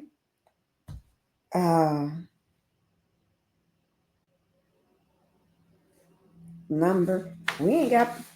only got these 3 pages left. Okay. Let me just say number 13, or at least in about 2008. Okay. We already know all that. Let's get down to the nitty. Let me see number 13.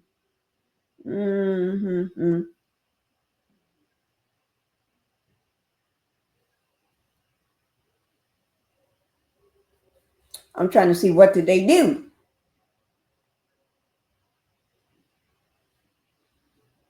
Criminal enterprise consisting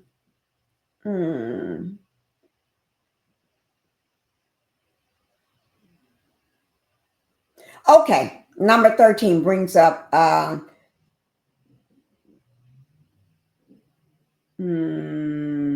violated the racketeering laws of the United States, that is to conduct and participate directly indirectly in the conduct of the affairs of Combs Enterprise through a pattern of racketeering activities as that term is defined in Title 18 and consisting of multiple acts involving kidnapping. That's A. Kidnapping is A. B is multiple acts involving arson. C. Multiple acts involving bribery. D. Multiple acts involving related to tampering with a witness, a victim, of an informant. E. Related to forced labor, the same thing. F. Related to SEX trafficking. G. Related to transportation and to travel from purpose of prostitution and other illegal and SEX activity. H is the last one. We already aiding and abetting and willfully causing. That's all these multiple drugs. Okay. We're gonna go on from there. Let's look at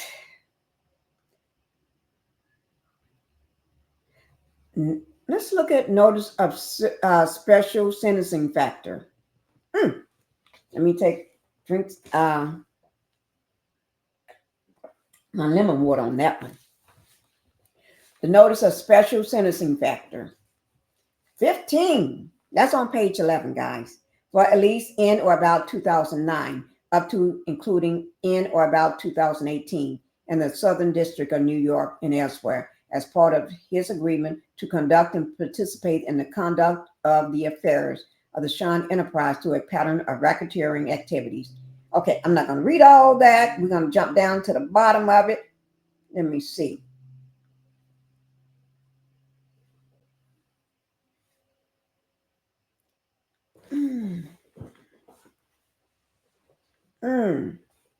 The defendant agreed to in affecting interstate and foreign commerce, normally recruit. How saw those eyebrows go up? Recruit. Let me take this down so you can see. Recruit. Yes, see them eyes, Buck. Okay. This is on 15, page 11.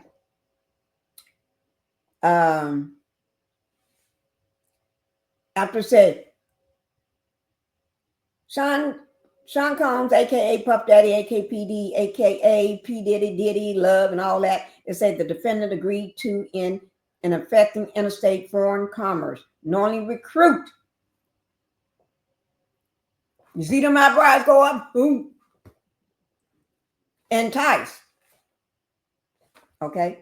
Recruit and entice, harbor, transport, provide, attain, advertise, maintain, patronize, and solicit by any means a person, normally in reckless disregard of the fact that means of force, okay, threats of force, fraud, and coercion as described in Title 18 of the United States Code, Section 1581. In combination of such means would be used to cause the person to engage in a commercial SEX act and violation of Title 18. Okay, y'all got to look at that. But anyway, let's go down to, we're on count 2.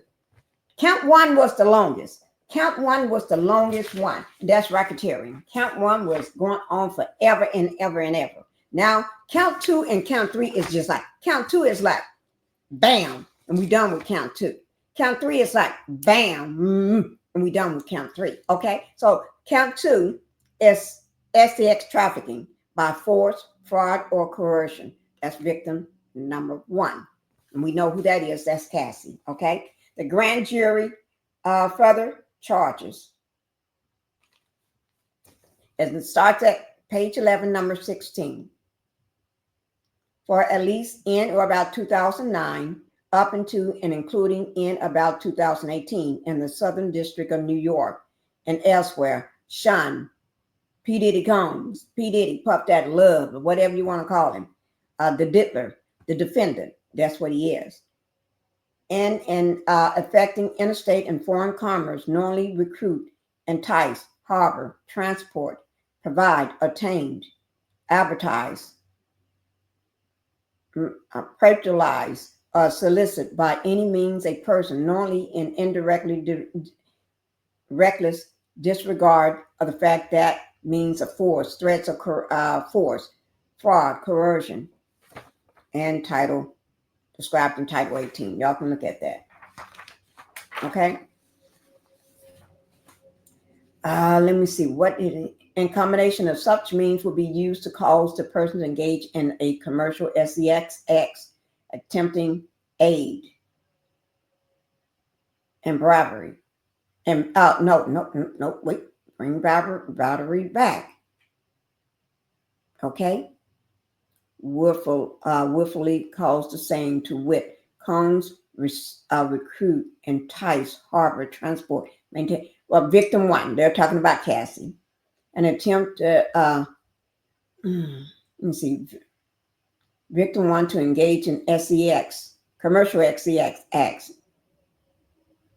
Victim one engage in, they're talking about Cassie, which in as victim one was engaging in commercial sex as a resort of force, fraud, and coercion. Okay, let's move on to count three. See, I told you count two is like that. Count three is the last one. It's transportation to engage in prostitution. And count three is going to be like that. Not like that, but like that. Okay? Count one was the longest one. Okay? Now, count three is the transportation to engage in prostitution. The grand jury further charges, it starts on page 12, number 17, for at least in about 2009 up to including in or about 2024, not 2024, 2024 in the Southern District of New York and elsewhere. Sean, P. Diddy Combs, Puffy Daddy, Sean Love, or all them names, okay? The defendant knowingly transported an individual in interstate and foreign commerce with intent that the individual engaged in prostitution and attempted aid and abetted and willfully caused the same to Combs transported, aid and abetted and willfully caused the transportation of female victims in commercial, and that's victims, victim with an S, okay? And commercial sex workers with an S, and interstate and foreign commerce on multiple occasions with the intent that they engage in prostitution. Okay, that was count three. Okay, so we have count one, count two, and count three. All right.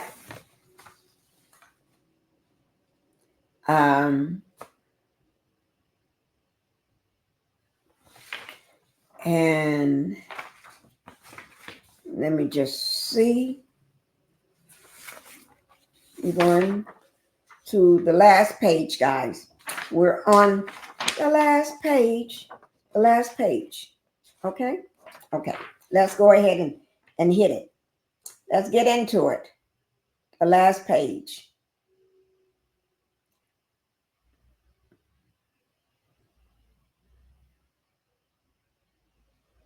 Let me see.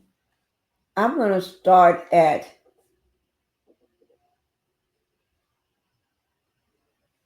give me a second, guys.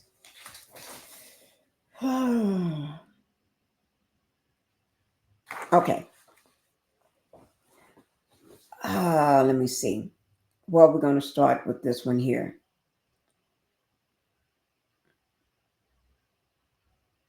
Let me just start after they start with State Code Section 1962. I'm going to start right after that. Any and all interest in securities of claims against and property or contractual rights of any kind affording a source of influence over the enterprise named and described herein with the defendant established, operated, controlled, conduct, and participated in the conduct of in violation of Title 18, United States Code Section 1962, in all property constituting and derived from proceedings obtained directly and indirectly said offense. Oh my God, including but not limited to a sum of money in the United States currency representing the amount of proceedings traceable to the commission of said offense. Yeah. Okay. That was all of number 18, number 12. Number 19. We ain't got but 19, 20, and 21 to go. Okay. 19. Let me see. I think that's about the same as number 18. Because they talk about the property, the real and personal involvement in use and intent to use to commit. Are they talking about the same thing? Let's go down to 20. So we're going to go down to 20. As a result of, let's see, no, that's about the same thing. So we're going to skip. Well, let's look at 20, the bottom of 20. Oh, it's talking about the same thing, similar. Okay, something similar. Okay, let's jump down to 21. That's the last one. Okay, I wish I could bring 21 up. No, I don't. It's not letting me do it. Okay, now, number 21. Okay, this is the substitute assess his everything that he got. Talking about things that he provision. Okay. 21. If any of the above described forfeiture property as a result of any act or omission of the defendant. It got A through E. Okay, cannot be located upon the exercise of due diligence. That's A. B, has been transferred or sold to or deposited with a third party. That's B. C, has been placed beyond the jurisdiction of the court. Cannot be doing all those things. Now, see, this is, do some people think that he's already doing these things? Some people say yes. Some people have been saying he's been doing this before this trial. If you look at some videos, there's one person, an artist, says, "You got everything in your mom's name." I'm not going to say who that artist is because he don't want his name. Him and Diddy ain't friends like that. "You got everything in your mom's name." That's what he said. I'm just repeating what I heard on the video. Okay, allegedly. But anyway, let's go to C, has been placed beyond the jurisdiction of the court. D, let me see, can I put that one up? Let me just take that one down. Y'all, it would be fitting to at least show you the last page since the other ones, because I had them all loaded. Oh, no, it's not going to let me do it from there.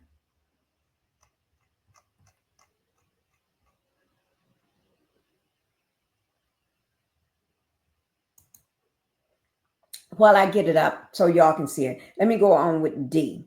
Has been substantially diminished in value, or no, have it been diminished in value, in the value of it? Like a house may go down in value, the value of a house. One, it may be worth just $1 million. Now it's worth 70,000 or 80,000. or $10 million house. Now it's, instead of being valued at $10 million, now the house is only valued at 6.5 mil. Mm-hmm. Mm-hmm. It's page 14. You know, things like that do happen sometime. I'm not saying it happened in this case. I don't know. Well, let's get on to E. E is the last one while I get it pulled up for you. E has been with other properties which cannot be subdivided, colliding with other properties which cannot be subdivided without difficulty. Property. Oh, unless more than one name is on a property. I would think that's what they're probably talking about. Cannot be subdivided. If somebody got their name on the property as well. Oh, wait, I'm in the wrong place. Trying to pull it up for you guys. Oh, here it is. Just say a person got their name on a property, and just say two people's name is on that property, or some more than one family member name is on this property. And that would be a problem, wouldn't it? That would be a big problem.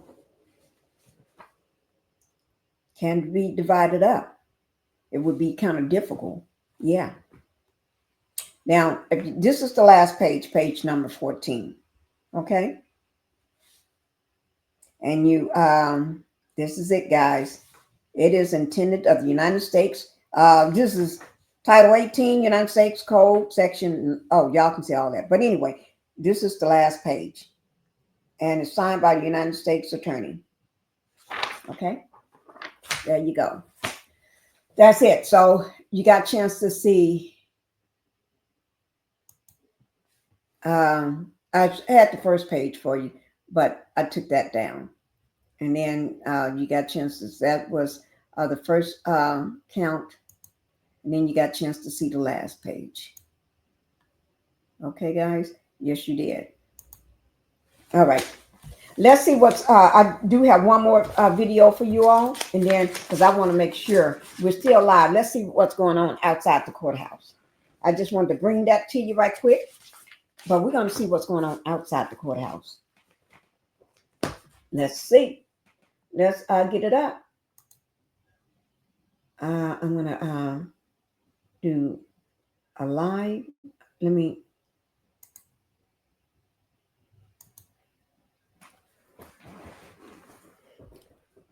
Okay. I'll show you all what's going on outside the courthouse.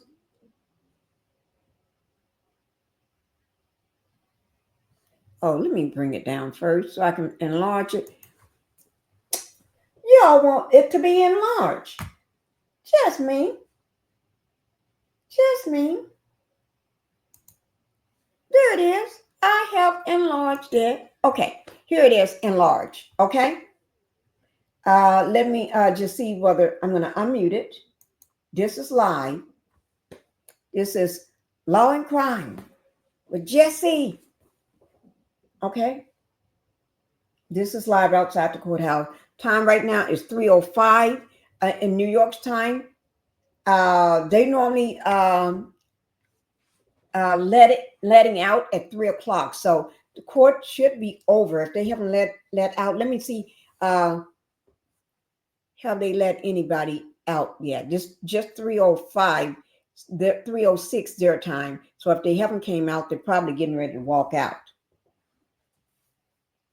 They're probably getting ready to walk out. So I want to leave it here just in case they're getting ready to walk out. But while I tell you what,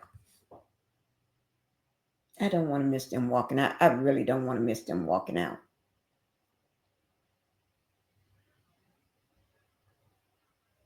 Okay. Somebody's getting ready to go in. I don't know who she is, but she's not people that we're looking for.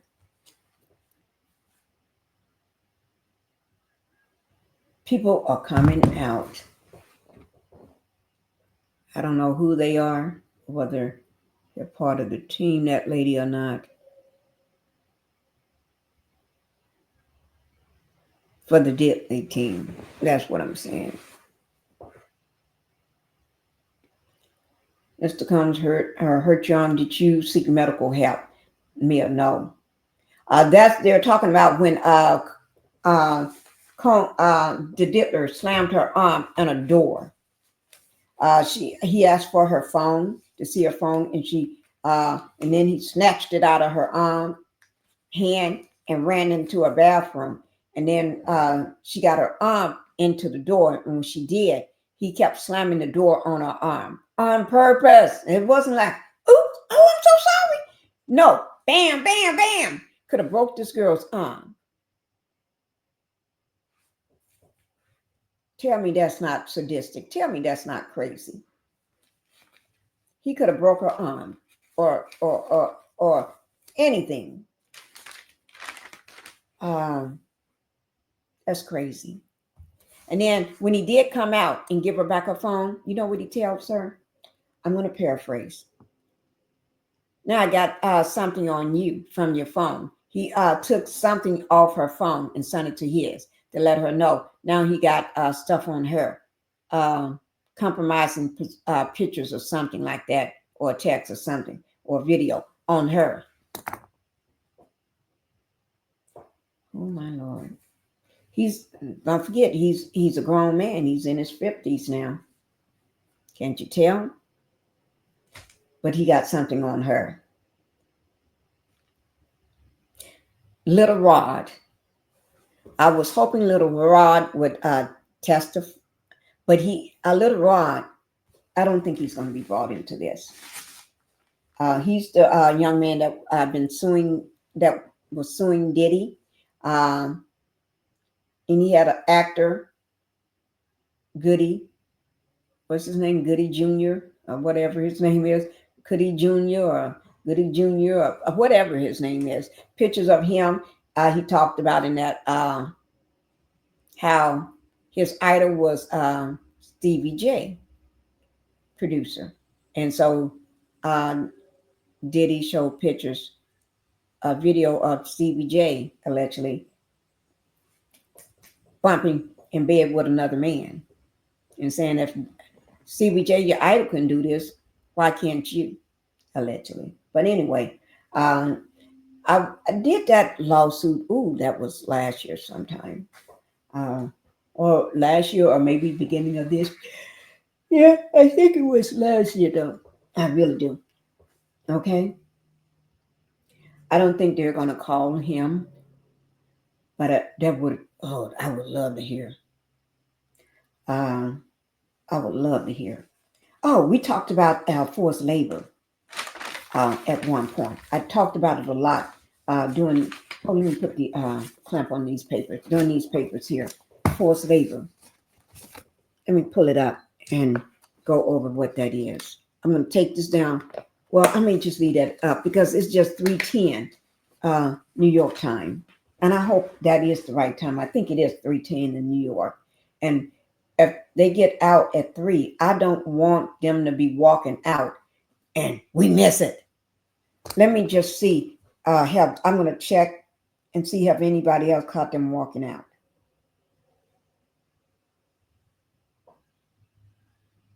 Okay.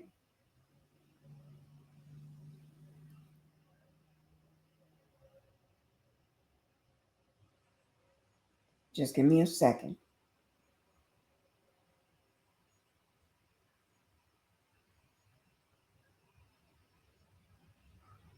Just give me a second, guys.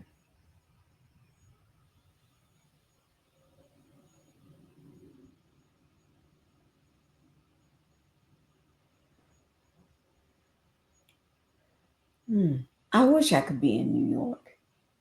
Oh, but I can't. Whenever something happened, I'm always in physical therapy and just had a broken rotator cuff because I had it twice done, or something going on with this shoulder, something. Oh, This is just 2 hours ago. I'm going to,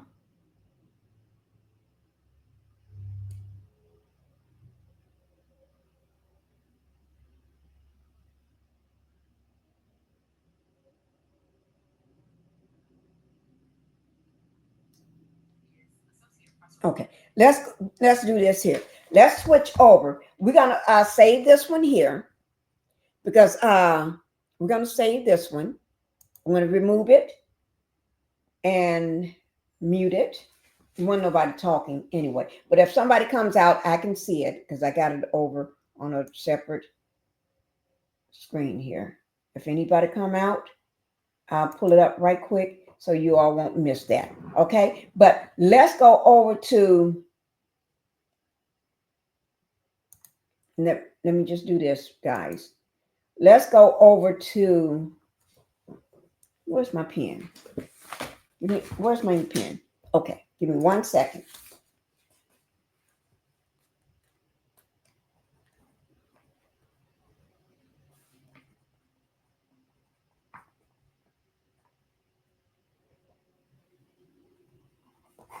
Okay.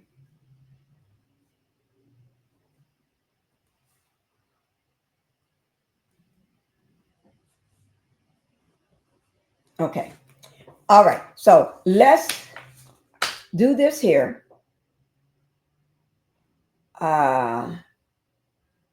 Go over to, okay, I don't want to get rid of them. Okay. I'm going to pull it up.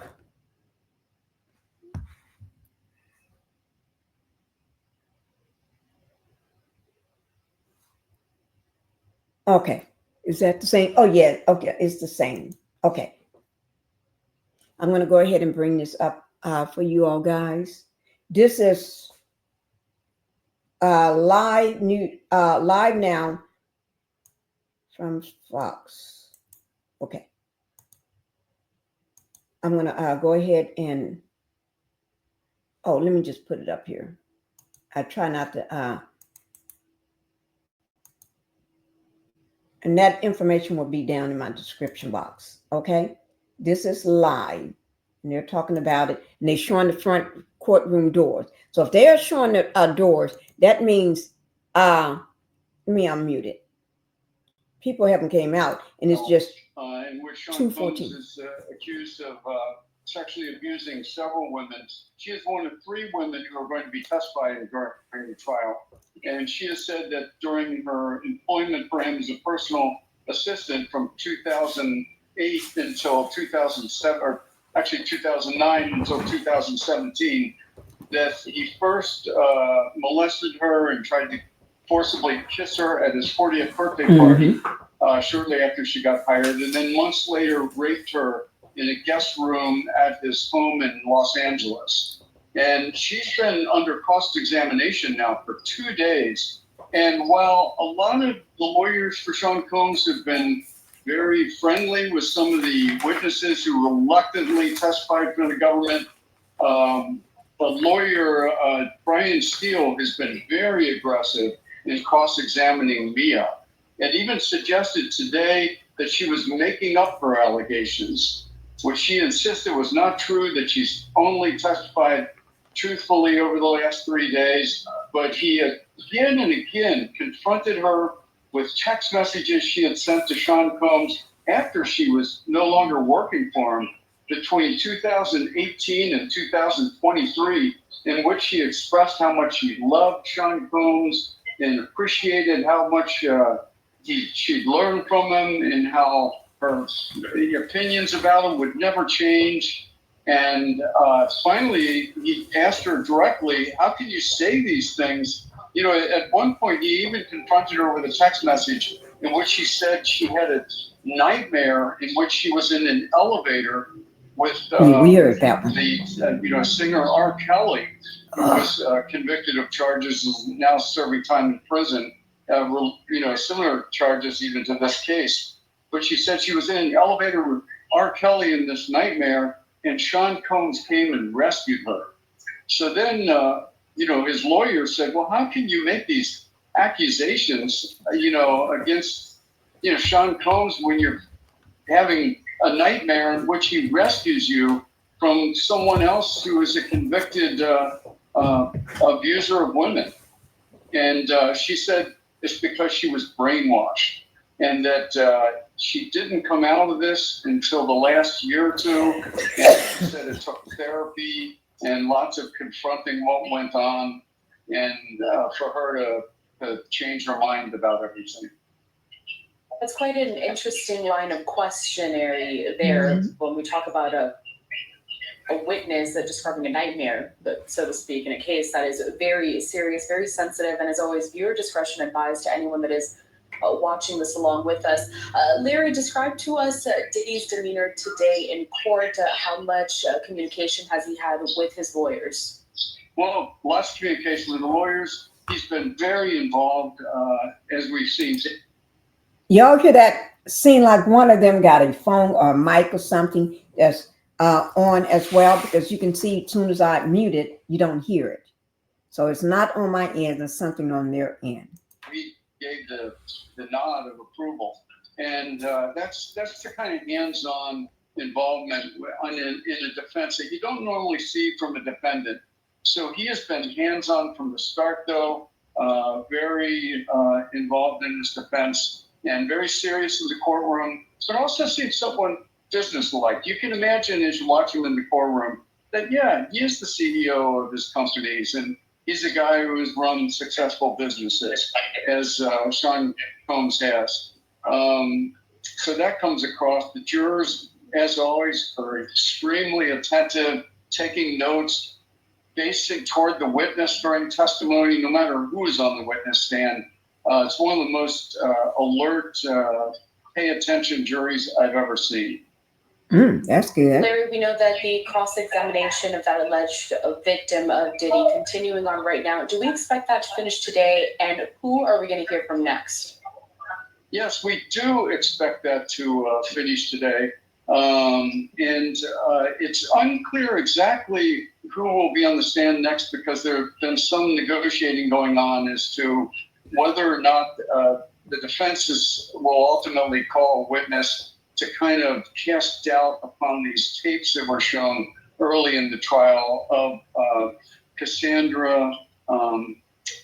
Cassie is, what she's known as in the music world, but Cassandra Ventura is how she's known more often in the courtroom. And that was Sean Combs' longtime girlfriend for like nearly 11 years. And there's a widely seen recording of her being attacked by Sean Combs in a hotel room in 2016. That's really become not a hotel room, I'm sorry, in the elevator back at a hotel in Los Angeles. And it's really become a centerpiece of the evidence in the trial. And so there will be witnesses perhaps testifying further about how that reporting came to be and its relevance in the trial, and whether the defense will be attacking its legitimacy, whether it was properly made and can be trusted and can be relied upon by the jury,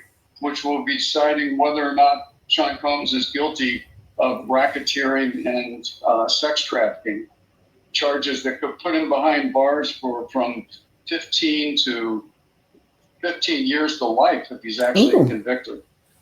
That video that you're talking about, really the catalyst for everything that we're seeing today. Larry, I know you have to get... Let me, I'm just pause for 1 second. Let me check something, guys. I'm going to put it back up. Just give me 1 second. Okay. I think he was about to go anyway, but I'm going to put it back up. I just paused it so you won't be... Get back in there and continuing to cover this, but anything else that you would like to add, maybe something you feel is important to mention as we again enter this fourth week of testimony?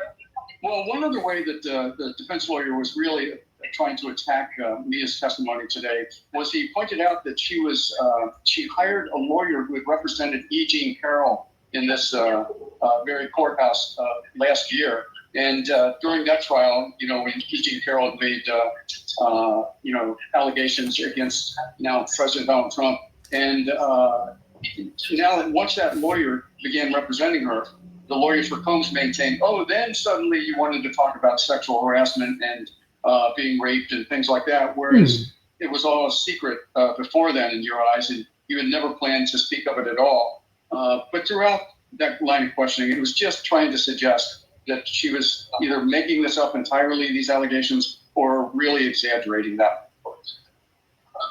All right, Larry Neumeister, reporter there with the Associated Press. Thank you so much for joining us today. We're going to be in touch, of course, for the next several weeks as this trial does continue. We'll talk soon. You take care. Next one. Bye. Okay, guys. Ooh. See? Seems like, let's see. Seems like, yeah, even when I turn to, let me just show you. Law&Crime, they are gone. They have ended too. Law&Crime Network, their live have ended with it too. So let's just get a summary of what happened today. I'm going to pull up on the major news outlet so we can just get a summary of what happened right quick. A short video. So we know what happened today. Just give me a second.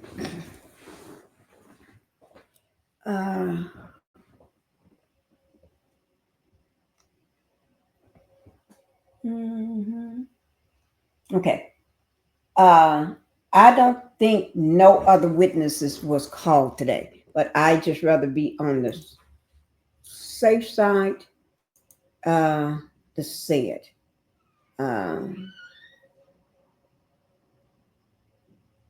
Let's be on the safe side. Okay, before we say that.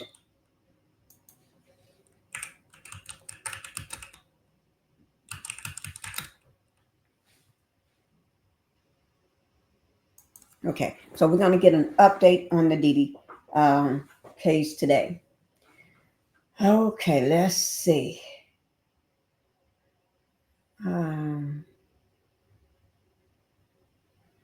Okay, this is today. This happened this morning. So this is from this morning. Let me see. This is 30 minutes ago here. This is 30 minutes ago. Let me just see. In the same courthouse. Okay, let me just see.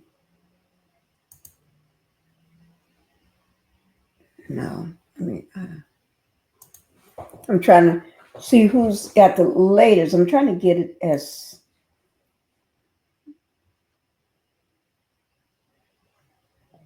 I guess I'd just go back up at the top and get it. Okay, here it is. They're still going over it right now. This is with CNN. Okay, I'm going to go ahead and bring it to y'all so we can get a news cap on where this is still. Oh, theirs is still live too. CNN is still live going over the recap of what happened today. Wait now. Let me take that back down.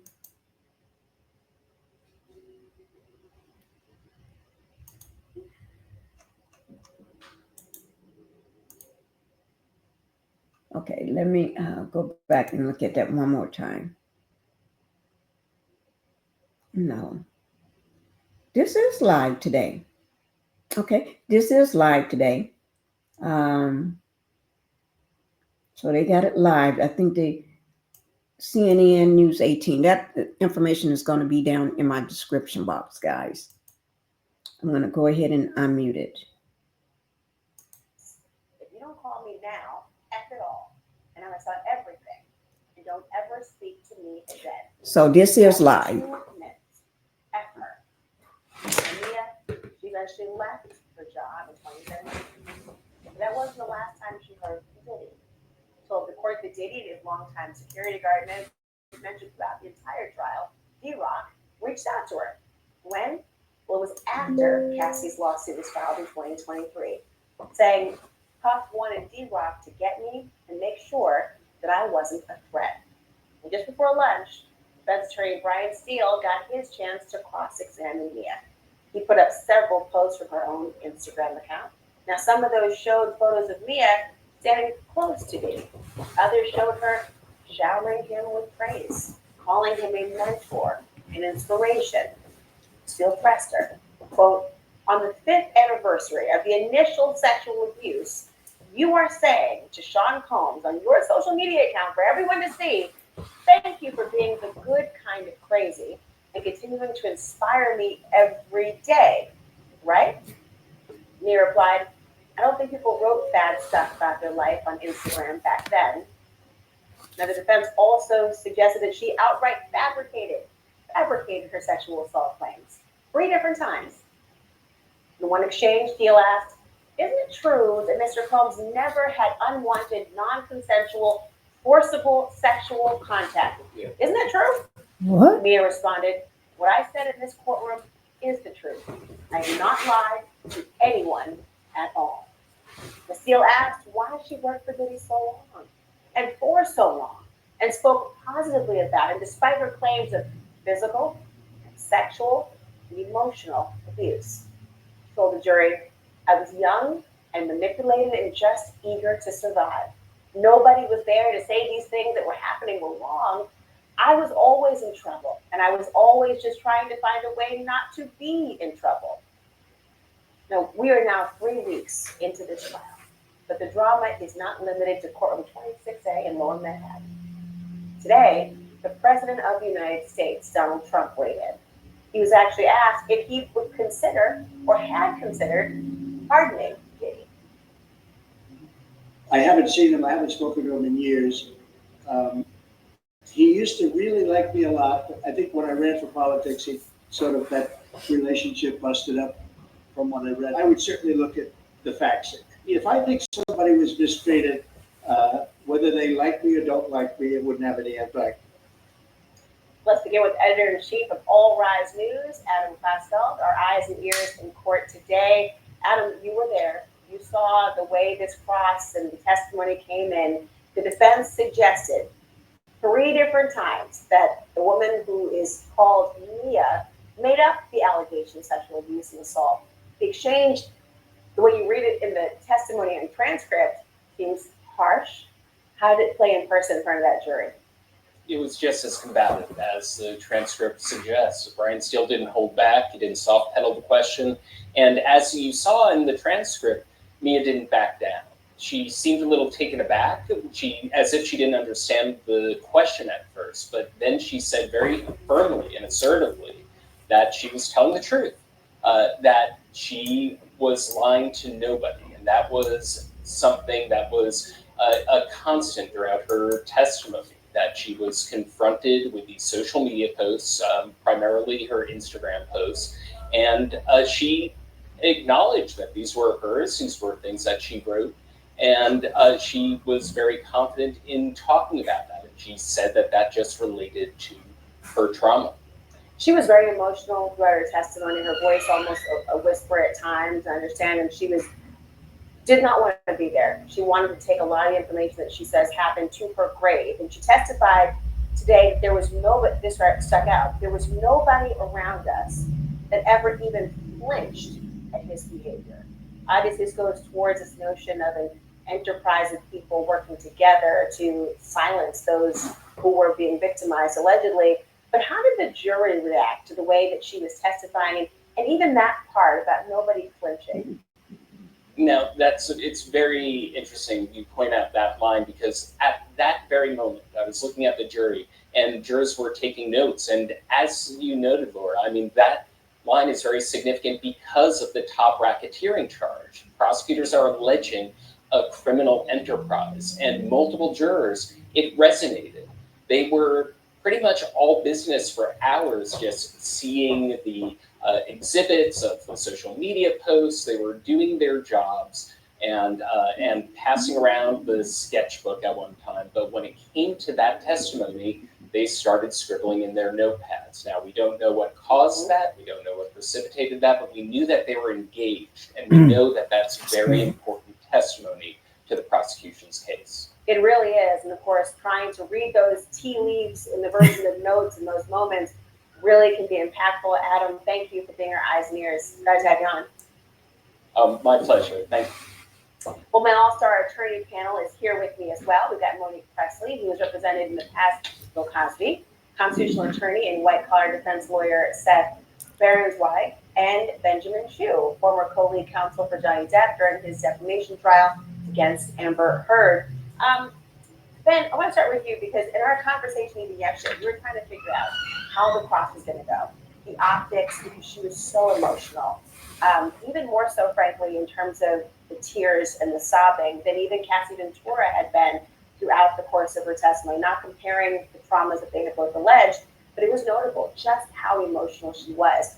And you thought that the defense had to handle her with care. Did they accomplish that? No, I don't think so. I think with a witness like that, as we discussed last night, you have to be very careful. This is a likable witness, a credible witness, and you have to have a much lighter touch. To say abruptly, isn't it true you didn't have forcible sex with Diddy? How, of course, is she going to answer that? But of course it's true. I would never make this up. And as your reporter said, she had a very strong, firm response to that. I don't know what he gets out of that. And his other question, what if you're not the victim? Well, I am the victim. I don't think any of that would have played well before the jury. You're a defense attorney and have done a lot of work in this area. How would that approach have resonated with you? Would you have taken the approach of challenging her in that way? I mean, in a way, Diddy is fighting for his life and the attorneys have to perform for him as well. Would you have taken that tactic? Right, and sometimes it's not even the tact you take, it's which lawyer you use for the tact you take. And so I was more interested They should have had a female. in the choices being made because, as you said, if they're going to go hard and they feel like they have to for whatever reason, maybe they've got facts we don't know about yet. And so they view the witness on the stand as being a fraud, being a liar, being someone who's pretending with all of these tears but really behaved a different way. Well, if you're going to show me that in this cross-examination, I need to see it early on, or you're running the risk of really alienating the jury. But then, unfortunately, we're still in a very sexist society, and you don't know what jury you're dealing with. So if you have a woman who maybe could handle these hard questions in a softer way, maybe you use that strategy. But I didn't have an issue with the fact that they had to ask these hard questions because I think, frankly, that's their obligation. You can't soft pedal with a witness who, from their perspective, is on the stand crucifying their client and falsifying testimony before the jury. You've got to figure out a way to get somewhere in the middle of the road. And I think maybe it's with strategy instead of with the actual words on the page. Really important point that he's got like 8 or 9 attorneys, by the way. Several. Yeah, he got a lot of them. And I wondered about the tactic and when they use which counsel. By the way, the prosecution also, all women. So the idea of how they have decided to divvy up the work is also great. We all have different styles and personalities.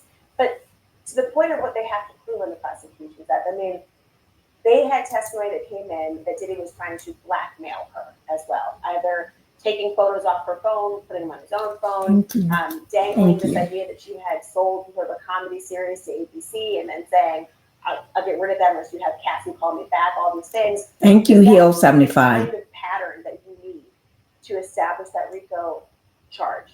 In my view, it does. And I think the prosecution has done a very solid job so far. Drive safely. Thank you for coming in, Hill 75. Now, make no mistake about it, there's still a long way to go in this case, and they have to continue to develop the evidentiary scaffolding. But I thought that they have done a tremendous job with the witnesses, and let's just continue to focus on Mia.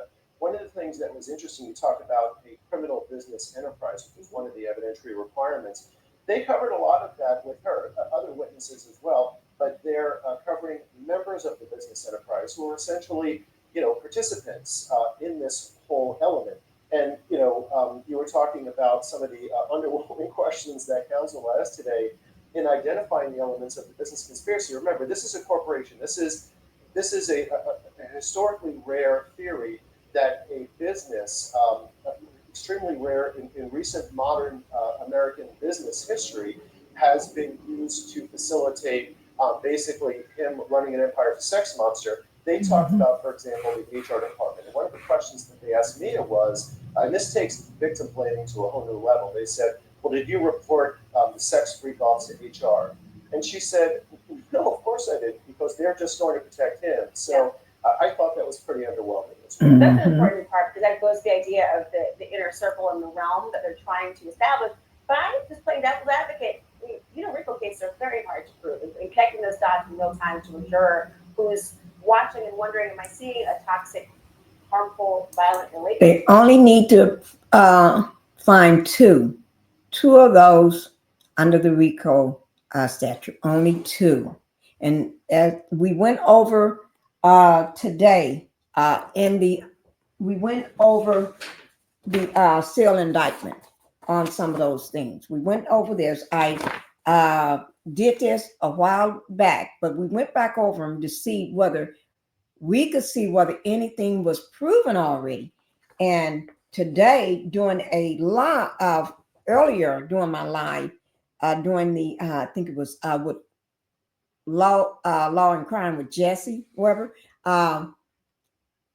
I had put my fingers up at 4 of them and then 5, and I just stopped counting. Okay, in my opinion. Okay, everybody got a different opinion.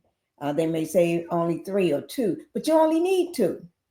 So it's heads or tails from now. Relationship, am I seeing RICO? How can we bring to the course of closing? We'll do a lot of that. But then there was this moment about her testimony where she said that she believed that he had reached out to her last year around the time that lawsuit came up with Casa Ventura. D-Rock, the security guard's also been mentioned, that to kind of make sure she wasn't a threat. Defense counsel, how do you guard against the idea of witness tampering?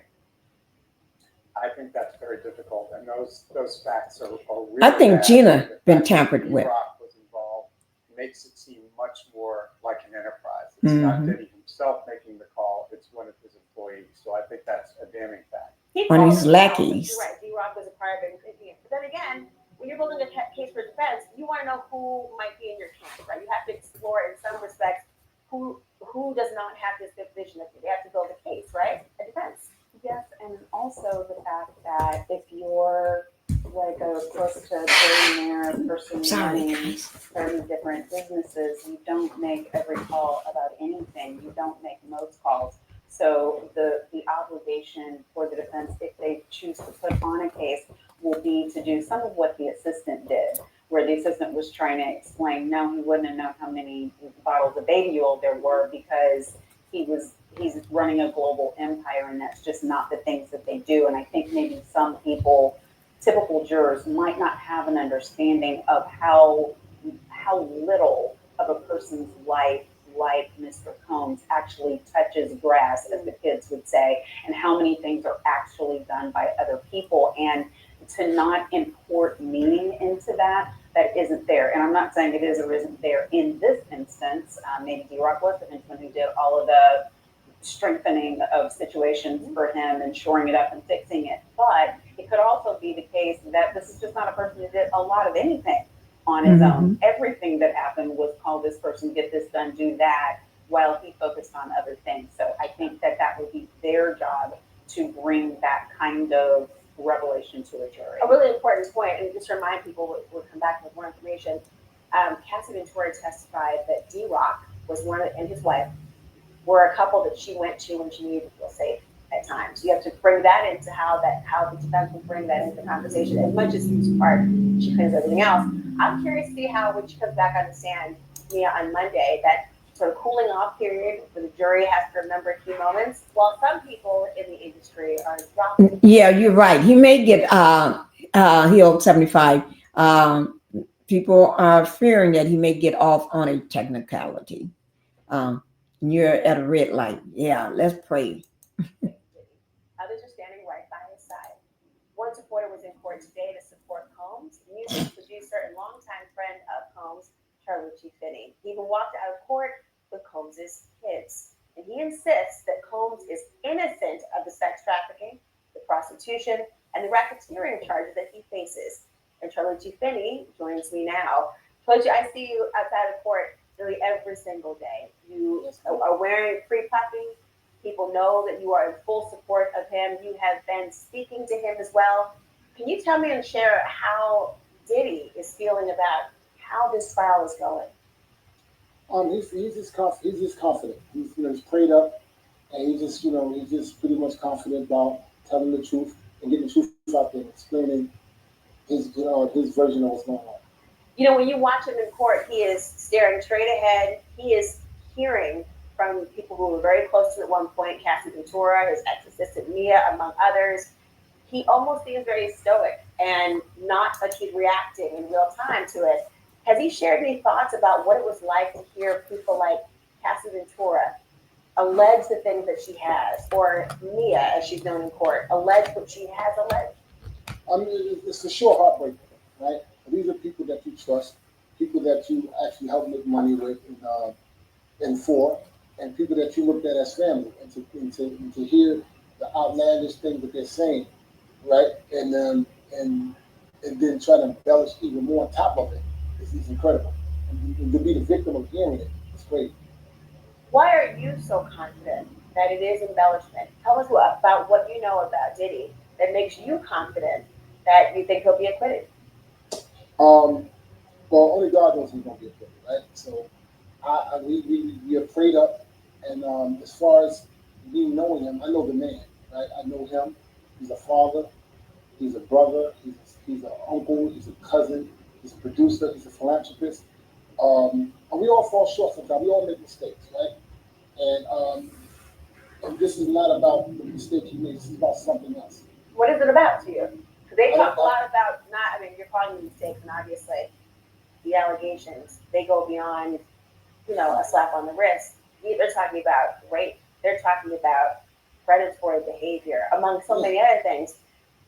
What do you think is this is really about if it's not about pursuing I don't know. I really don't know what it's about, but I know that, like you said, it's allegations. Mm-hmm. It's one person, two people telling you a story. It's a story. It's something somebody's telling you. But that's why we in the court of law, and that's why we're on trial to prove his innocence.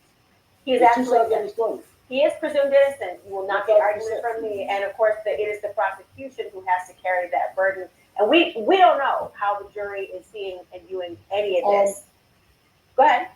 What I have to say is that the jurors are smart jurors. They're paying close attention.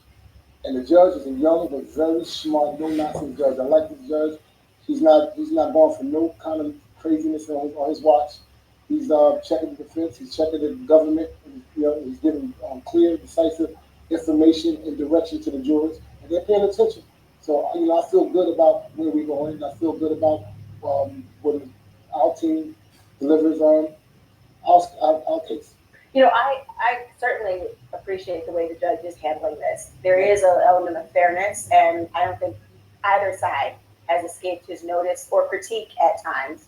But you mentioned putting on the defense case. Do you think Diddy's going to testify? Do you have any idea of who might go and be on the stand? I don't think we'd be able to keep him off of it. Really? Because I just don't think so. Because he's charismatic, he's smart, and he don't have nothing to hide. He don't have anything to hide. Well, with all the allegations that have come in, I have to tell you, I'm not sure how many more skeletons could allegedly be in one's closet than what has come out in terms of what they have alleged. It's that end. Mm-hmm. I have seen his family in court. I've seen his mother, his sister, his children, his daughters. Of course, his sons are there as well. Not the youngest among them. What has it been like for his children, some of whom lost their mother tragically? This is 2 years ago. Yeah, and I want people to understand that as well. These are children, right? Mm-hmm. That they only live with parents in this part, right? They have to sit there maybe 10 feet, 15 feet away from their father. They can't hug them. They can't kiss them. They got to whisper to them and those signs and stuff like that to show that they love them. And it's heartbreaking for them. He wasn't there for the graduation. He wasn't there for the prom. He wasn't there to send them off to school and none of that. So it's heartbreaking. I did have a conversation last time we had Suge Knight on the program, and he was calling in from prison, and he was talking about, similarly, when we talked about whether Diddy should testify, he seemed to think that it was in his best interest to testify. Otherwise, people would feel like he had something to hide. Now, obviously, the jurors are going to be instructed that you cannot hold against somebody who doesn't choose to testify. But one thing he did say was he believed that Diddy would be okay because he thinks that President Trump would ultimately pardon him if he were convicted. President Trump was asked about that today, and if he would pardon Combs. He didn't dismiss the idea, but if Combs is pardoned, do you think, if convicted, will the president pardon him? I would hope that he do. I would hope that he would look at this case and see that this is a bunch of trumped up charges. Because if you look at it, only thing they've shown you, right, today, this is probably what, second, third week of trial, right? Mm-hmm. Everything the government promised you, they have yet to show you. They promised you all this stuff. Only thing they showed you was domestic violence, drug abuse. They have not shown you the machine. They have not shown you rapid. They showed you the man, and they showed you drug abuse, domestic violence. They haven't showed you anything else. And this case is not about domestic violence. It's about the other charges that they brought upon it. And they have yet to prove that. Well, of course, they will try to show these so-called predicate crimes fall into what you described, but hearing about domestic violence, like the drugs, were you surprised when that testimony came in? Do you believe any of it? I mean, you saw what I saw. So, the drugs, I was surprised about the drugs. I don't know puffy drugs, right? So me hearing it for the first time, yeah. We were shocked. His kids were shocked. Mom was shocked. We didn't know he was doing drugs. We didn't know Cassie was doing drugs. This is a part of their life that they kept to them. That was their thing. The violence? How about that? I mean, they had a strange toxic relationship. You know what I'm saying? John B had a record a long time ago in the song where they don't know about us. That's their connection. That's their love. That's their strange way of connecting. I mean, it don't work for you, don't work for me, but that's their relationship. On day 13, here we are, the trial of Sean Diddy Combs. There was a tense back and forth between the defense and the second woman to accuse Diddy of sexual abuse. This moment, my team of legal experts and court insiders will look at. Excuse me. I'm sorry about that. I didn't even know I was going to do that big cough. He's going at captivating the jurors in the media that's in the courtroom. Good. All right. Thank you. Okay. Whether Diddy's legal team moved the needle in challenging one of the prosecution's arguably strongest witnesses. And we heard a lot from the former assistant known to the public only under a pseudonym, Mia. She recounted more instances of abuse, of blackmail, saying that she feared not just losing her job, actually, but her life. Now, under cross, the defense suggests that she made up her sexual abuse claims. The jury also saw several social media posts showing Mia praising Diddy even after the alleged sexual assaults. Before the defense took their shot, Mia had a lot more to say about Diddy's threats. She described one trip that she and Cassie took to South Africa, a trip that quickly turned dark. Diddy, he was back in Miami, trying to get Cassie to talk after she found out that he had been with another woman. Mia testified that Diddy flooded her with threatening text messages over a period of days, saying he was threatening my job and then he threatened to kill me. Now, Mia claimed that Diddy attempted to blackmail her on that very same trip, saying that Diddy threatened to tell Cassie what he had done to Mia, as if the alleged sexual abuse was somehow Mia's fault or that she was a willing participant. The jury saw one text from Diddy to Mia that said this: "If you don't call me now, F it all, and I'm gonna tell everything, and don't ever speak to me again. You have 2 minutes. F her." Now, Mia, she eventually left her job in 2017. But that wasn't the last time she heard from Diddy. Told the court that Diddy and his longtime security guard men had mentioned throughout the entire trial, D-Rock reached out to her. When? Well, it was after Cassie's lawsuit was filed in 2023, saying Puff wanted D-Rock to get me and make sure that I wasn't a threat. Ooh, Just before lunch, defense attorney Brian Steele got his chance to cross-examine Mia. He put up several posts from her own Instagram account. Now, some of those showed photos of Mia standing close to Diddy. Others showed her showering him with praise. calling him a mentor, an inspiration. Steele pressed her, quote, on the 5th anniversary of the initial sexual abuse, you are saying to Sean Combs on your social media account for everyone to see, thank you for being the good kind of crazy and continuing to inspire me every day, right? Mia replied, I don't think people wrote bad stuff about their life on Instagram back then. Now, the defense also suggested that she outright fabricated her sexual assault claims 3 different times. In one exchange, Steele asked, isn't it true that Mr. Combs never had unwanted, non-consensual, forcible sexual contact with you? Isn't that true? Mia responded, what I said in this courtroom is the truth. I have not lied to anyone at all. Steele asked why she worked for Diddy so long and for so long and spoke positively about it despite her claims of physical and sexual and emotional abuse. She told the jury, I was young and manipulated and just eager to survive. Nobody was there to say these things that were happening were wrong. I was always in trouble, and I was always just trying to find a way not to be in trouble. Now, we are now 3 weeks into this trial, but the drama is not limited to courtroom 26A in Lower Manhattan. Today, the President of the United States, Donald Trump, weighed in. He was actually asked if he would consider or had considered pardoning Diddy. I haven't seen him. I haven't spoken to him in years. He used to really like me a lot. I think when I ran for politics, he sort of that relationship busted up from what I read. I would certainly look at the facts. If I think somebody was mistreated, whether they like me or don't like me, it wouldn't have any effect. I really don't want Let's to. begin with editor-in-chief of All Rise News. I don't want to hear what he got to say. I really don't. I really don't. Because we hadn't heard what he had to say before. Now, that was live, and it's still live, still going on with CNN News 18. So, but when it comes to that person there, I really don't want to hear what he talking about. Hi, Alice. Thank you for being in here, Alice. Thank you for coming. Let me see. The facts that Mia and Cassie planned to sue him, basically because they wanted to still be with him while he was playing the field. This is crazy. Yeah, it doesn't make any sense. Thank you. Let me just say this.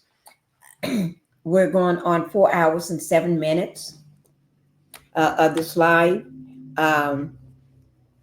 Alice, thank you for coming in. I want, if you don't mind, do the playback for me, the replay, be the replay for me. But let me just say, Mia, now, she did a great job on the stand to me, regardless whether she got that man battering her. They should have put a woman up to it. But since they put him up there, she still did a good job. Thank you all for being here and everything. I'm going to put this on my second and my third channel because I got total 3 channels. But I'm going to put this, but I'm not going to put a 4-hour live on those other 2, which is Pink Glover in my third channel. That's just too.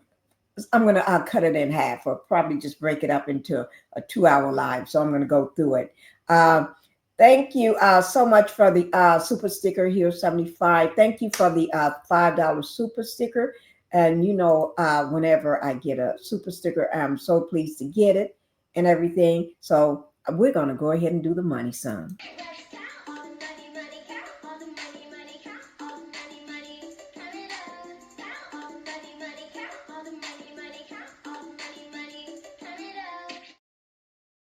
Thank you so much. Thank you. I really do appreciate that. First super sticker of today. I did not expect that, but thank you for supporting the channel. Hi, Sharon. Thank you. Excellent live, Miss Pinkie, the housewife. Thank you. Thank you. Thank you, guys. Sharon, thank you for coming into the Pink House. We've been on 4 hours and 9 minutes now. Live. It is live. We just got through watching live with CNN News 18 They was going over some of the highlights of the trial and everything. And we did go over the court docs from the seal indictment that on Diddy, United States versus Sean Diddy Combs. We went over those three charges for the RICO and everything to see whether we think there are any did the state did the prosecution make any things toward those that were racketeering, and we only need two. And in my opinion, I'm not a lawyer, I'm just a housewife. But in my opinion, I think they did. I think they did do that. But everybody got their own opinion about that. But also, like I said, I'm going to break this up into 2 hours for my other two channels, because I don't, that's what I'm going to just do. Maybe on Pink Global, I may put it out as 4 hours, but on the third channel, I'm going to cut it off some because I just am. But because I'm still, oh, y'all do one thing for me. Go over to my second channel, not my third. I don't even bring my third channel up. Make sure Pink Global. We're almost there to get that one monetized. I think that channel needs, that's Pink Global. I think that one needs to be get monetized. Is I can actually tell you in just a moment. Let me see, because like I said, y'all don't. I write notes. I keep notes on everything, but I'll put it in my computer later on. Send it to myself later on. On Pink Global, I need 255, maybe less now, but yesterday around this time, I needed 255 subscribers to get monetized on Pink Global. Yeah, it may be less now. I don't know. I haven't checked. I haven't checked anything yet. But make sure if you all came in late, make sure that you all do go over and go and do the replay. We can do the replay. I'm just looking for something. Like I said, I got my red pen marker. I keep track of everything. But make sure y'all go over and do the replay on that. I would love it if you can. All right. Guys, we're about to go now. All right. And thank you all. Thank you, everybody that came to the live, like every day, Monday through Friday, for the trial, Diddy trial. I do go live for his trial. I do it live and everything. This shirt is going to run me crazy. It's the sweat top is too big. But anyway, I do that live. So every morning y'all will see me live for the trial. I don't miss it. I don't go without it. Okay. So guys, thank you all. Thank you all for being here. Okay. And y'all know, let me get rid of this. I do appreciate my my super sticker today. Thank you so much for my super sticker. All right. That let me know I'm doing something right. Thank you so much. Y'all know how we do it when we're going out. Let me just say this. We're still waiting on who else from here is going to come to the stand. We already talked about Gina. She's that victim number 3 that, to me, that they was looking for and they never could find no more once the trial started. In my opinion, like I said, I think she was gotten to. Yes, they got to her. That's just my opinion. And then also, we did talk about a few more people and everything. KK is one of them, Diddy's right-hand woman. So wondering whether she's going to testify. But there's a big difference between these two words, consent and coercion. All right. And also, they did bring up, we're far away from closing arguments. We're still, the defense is up on the stand right now. We are very far from this. We got a while before we get there, guys. We still got this whole week, and you never know what surprises or who's going to pop up on the stand. And when they do pop up on the stand, what they got to reveal. All right. So we're going to go ahead and close here for today. You all make sure you all hit that like button and everything on your way out if you missed it. And everybody in the bushes, go ahead and hit that like button. Thank you, guys. Love you much. All right. Bye-bye. Yeah, I'm tired of shit, and the coffee ain't hit yet. Damn, ain't that great. I don't wanna go to work, cause my boss is a jerk, and I'm not even that paid.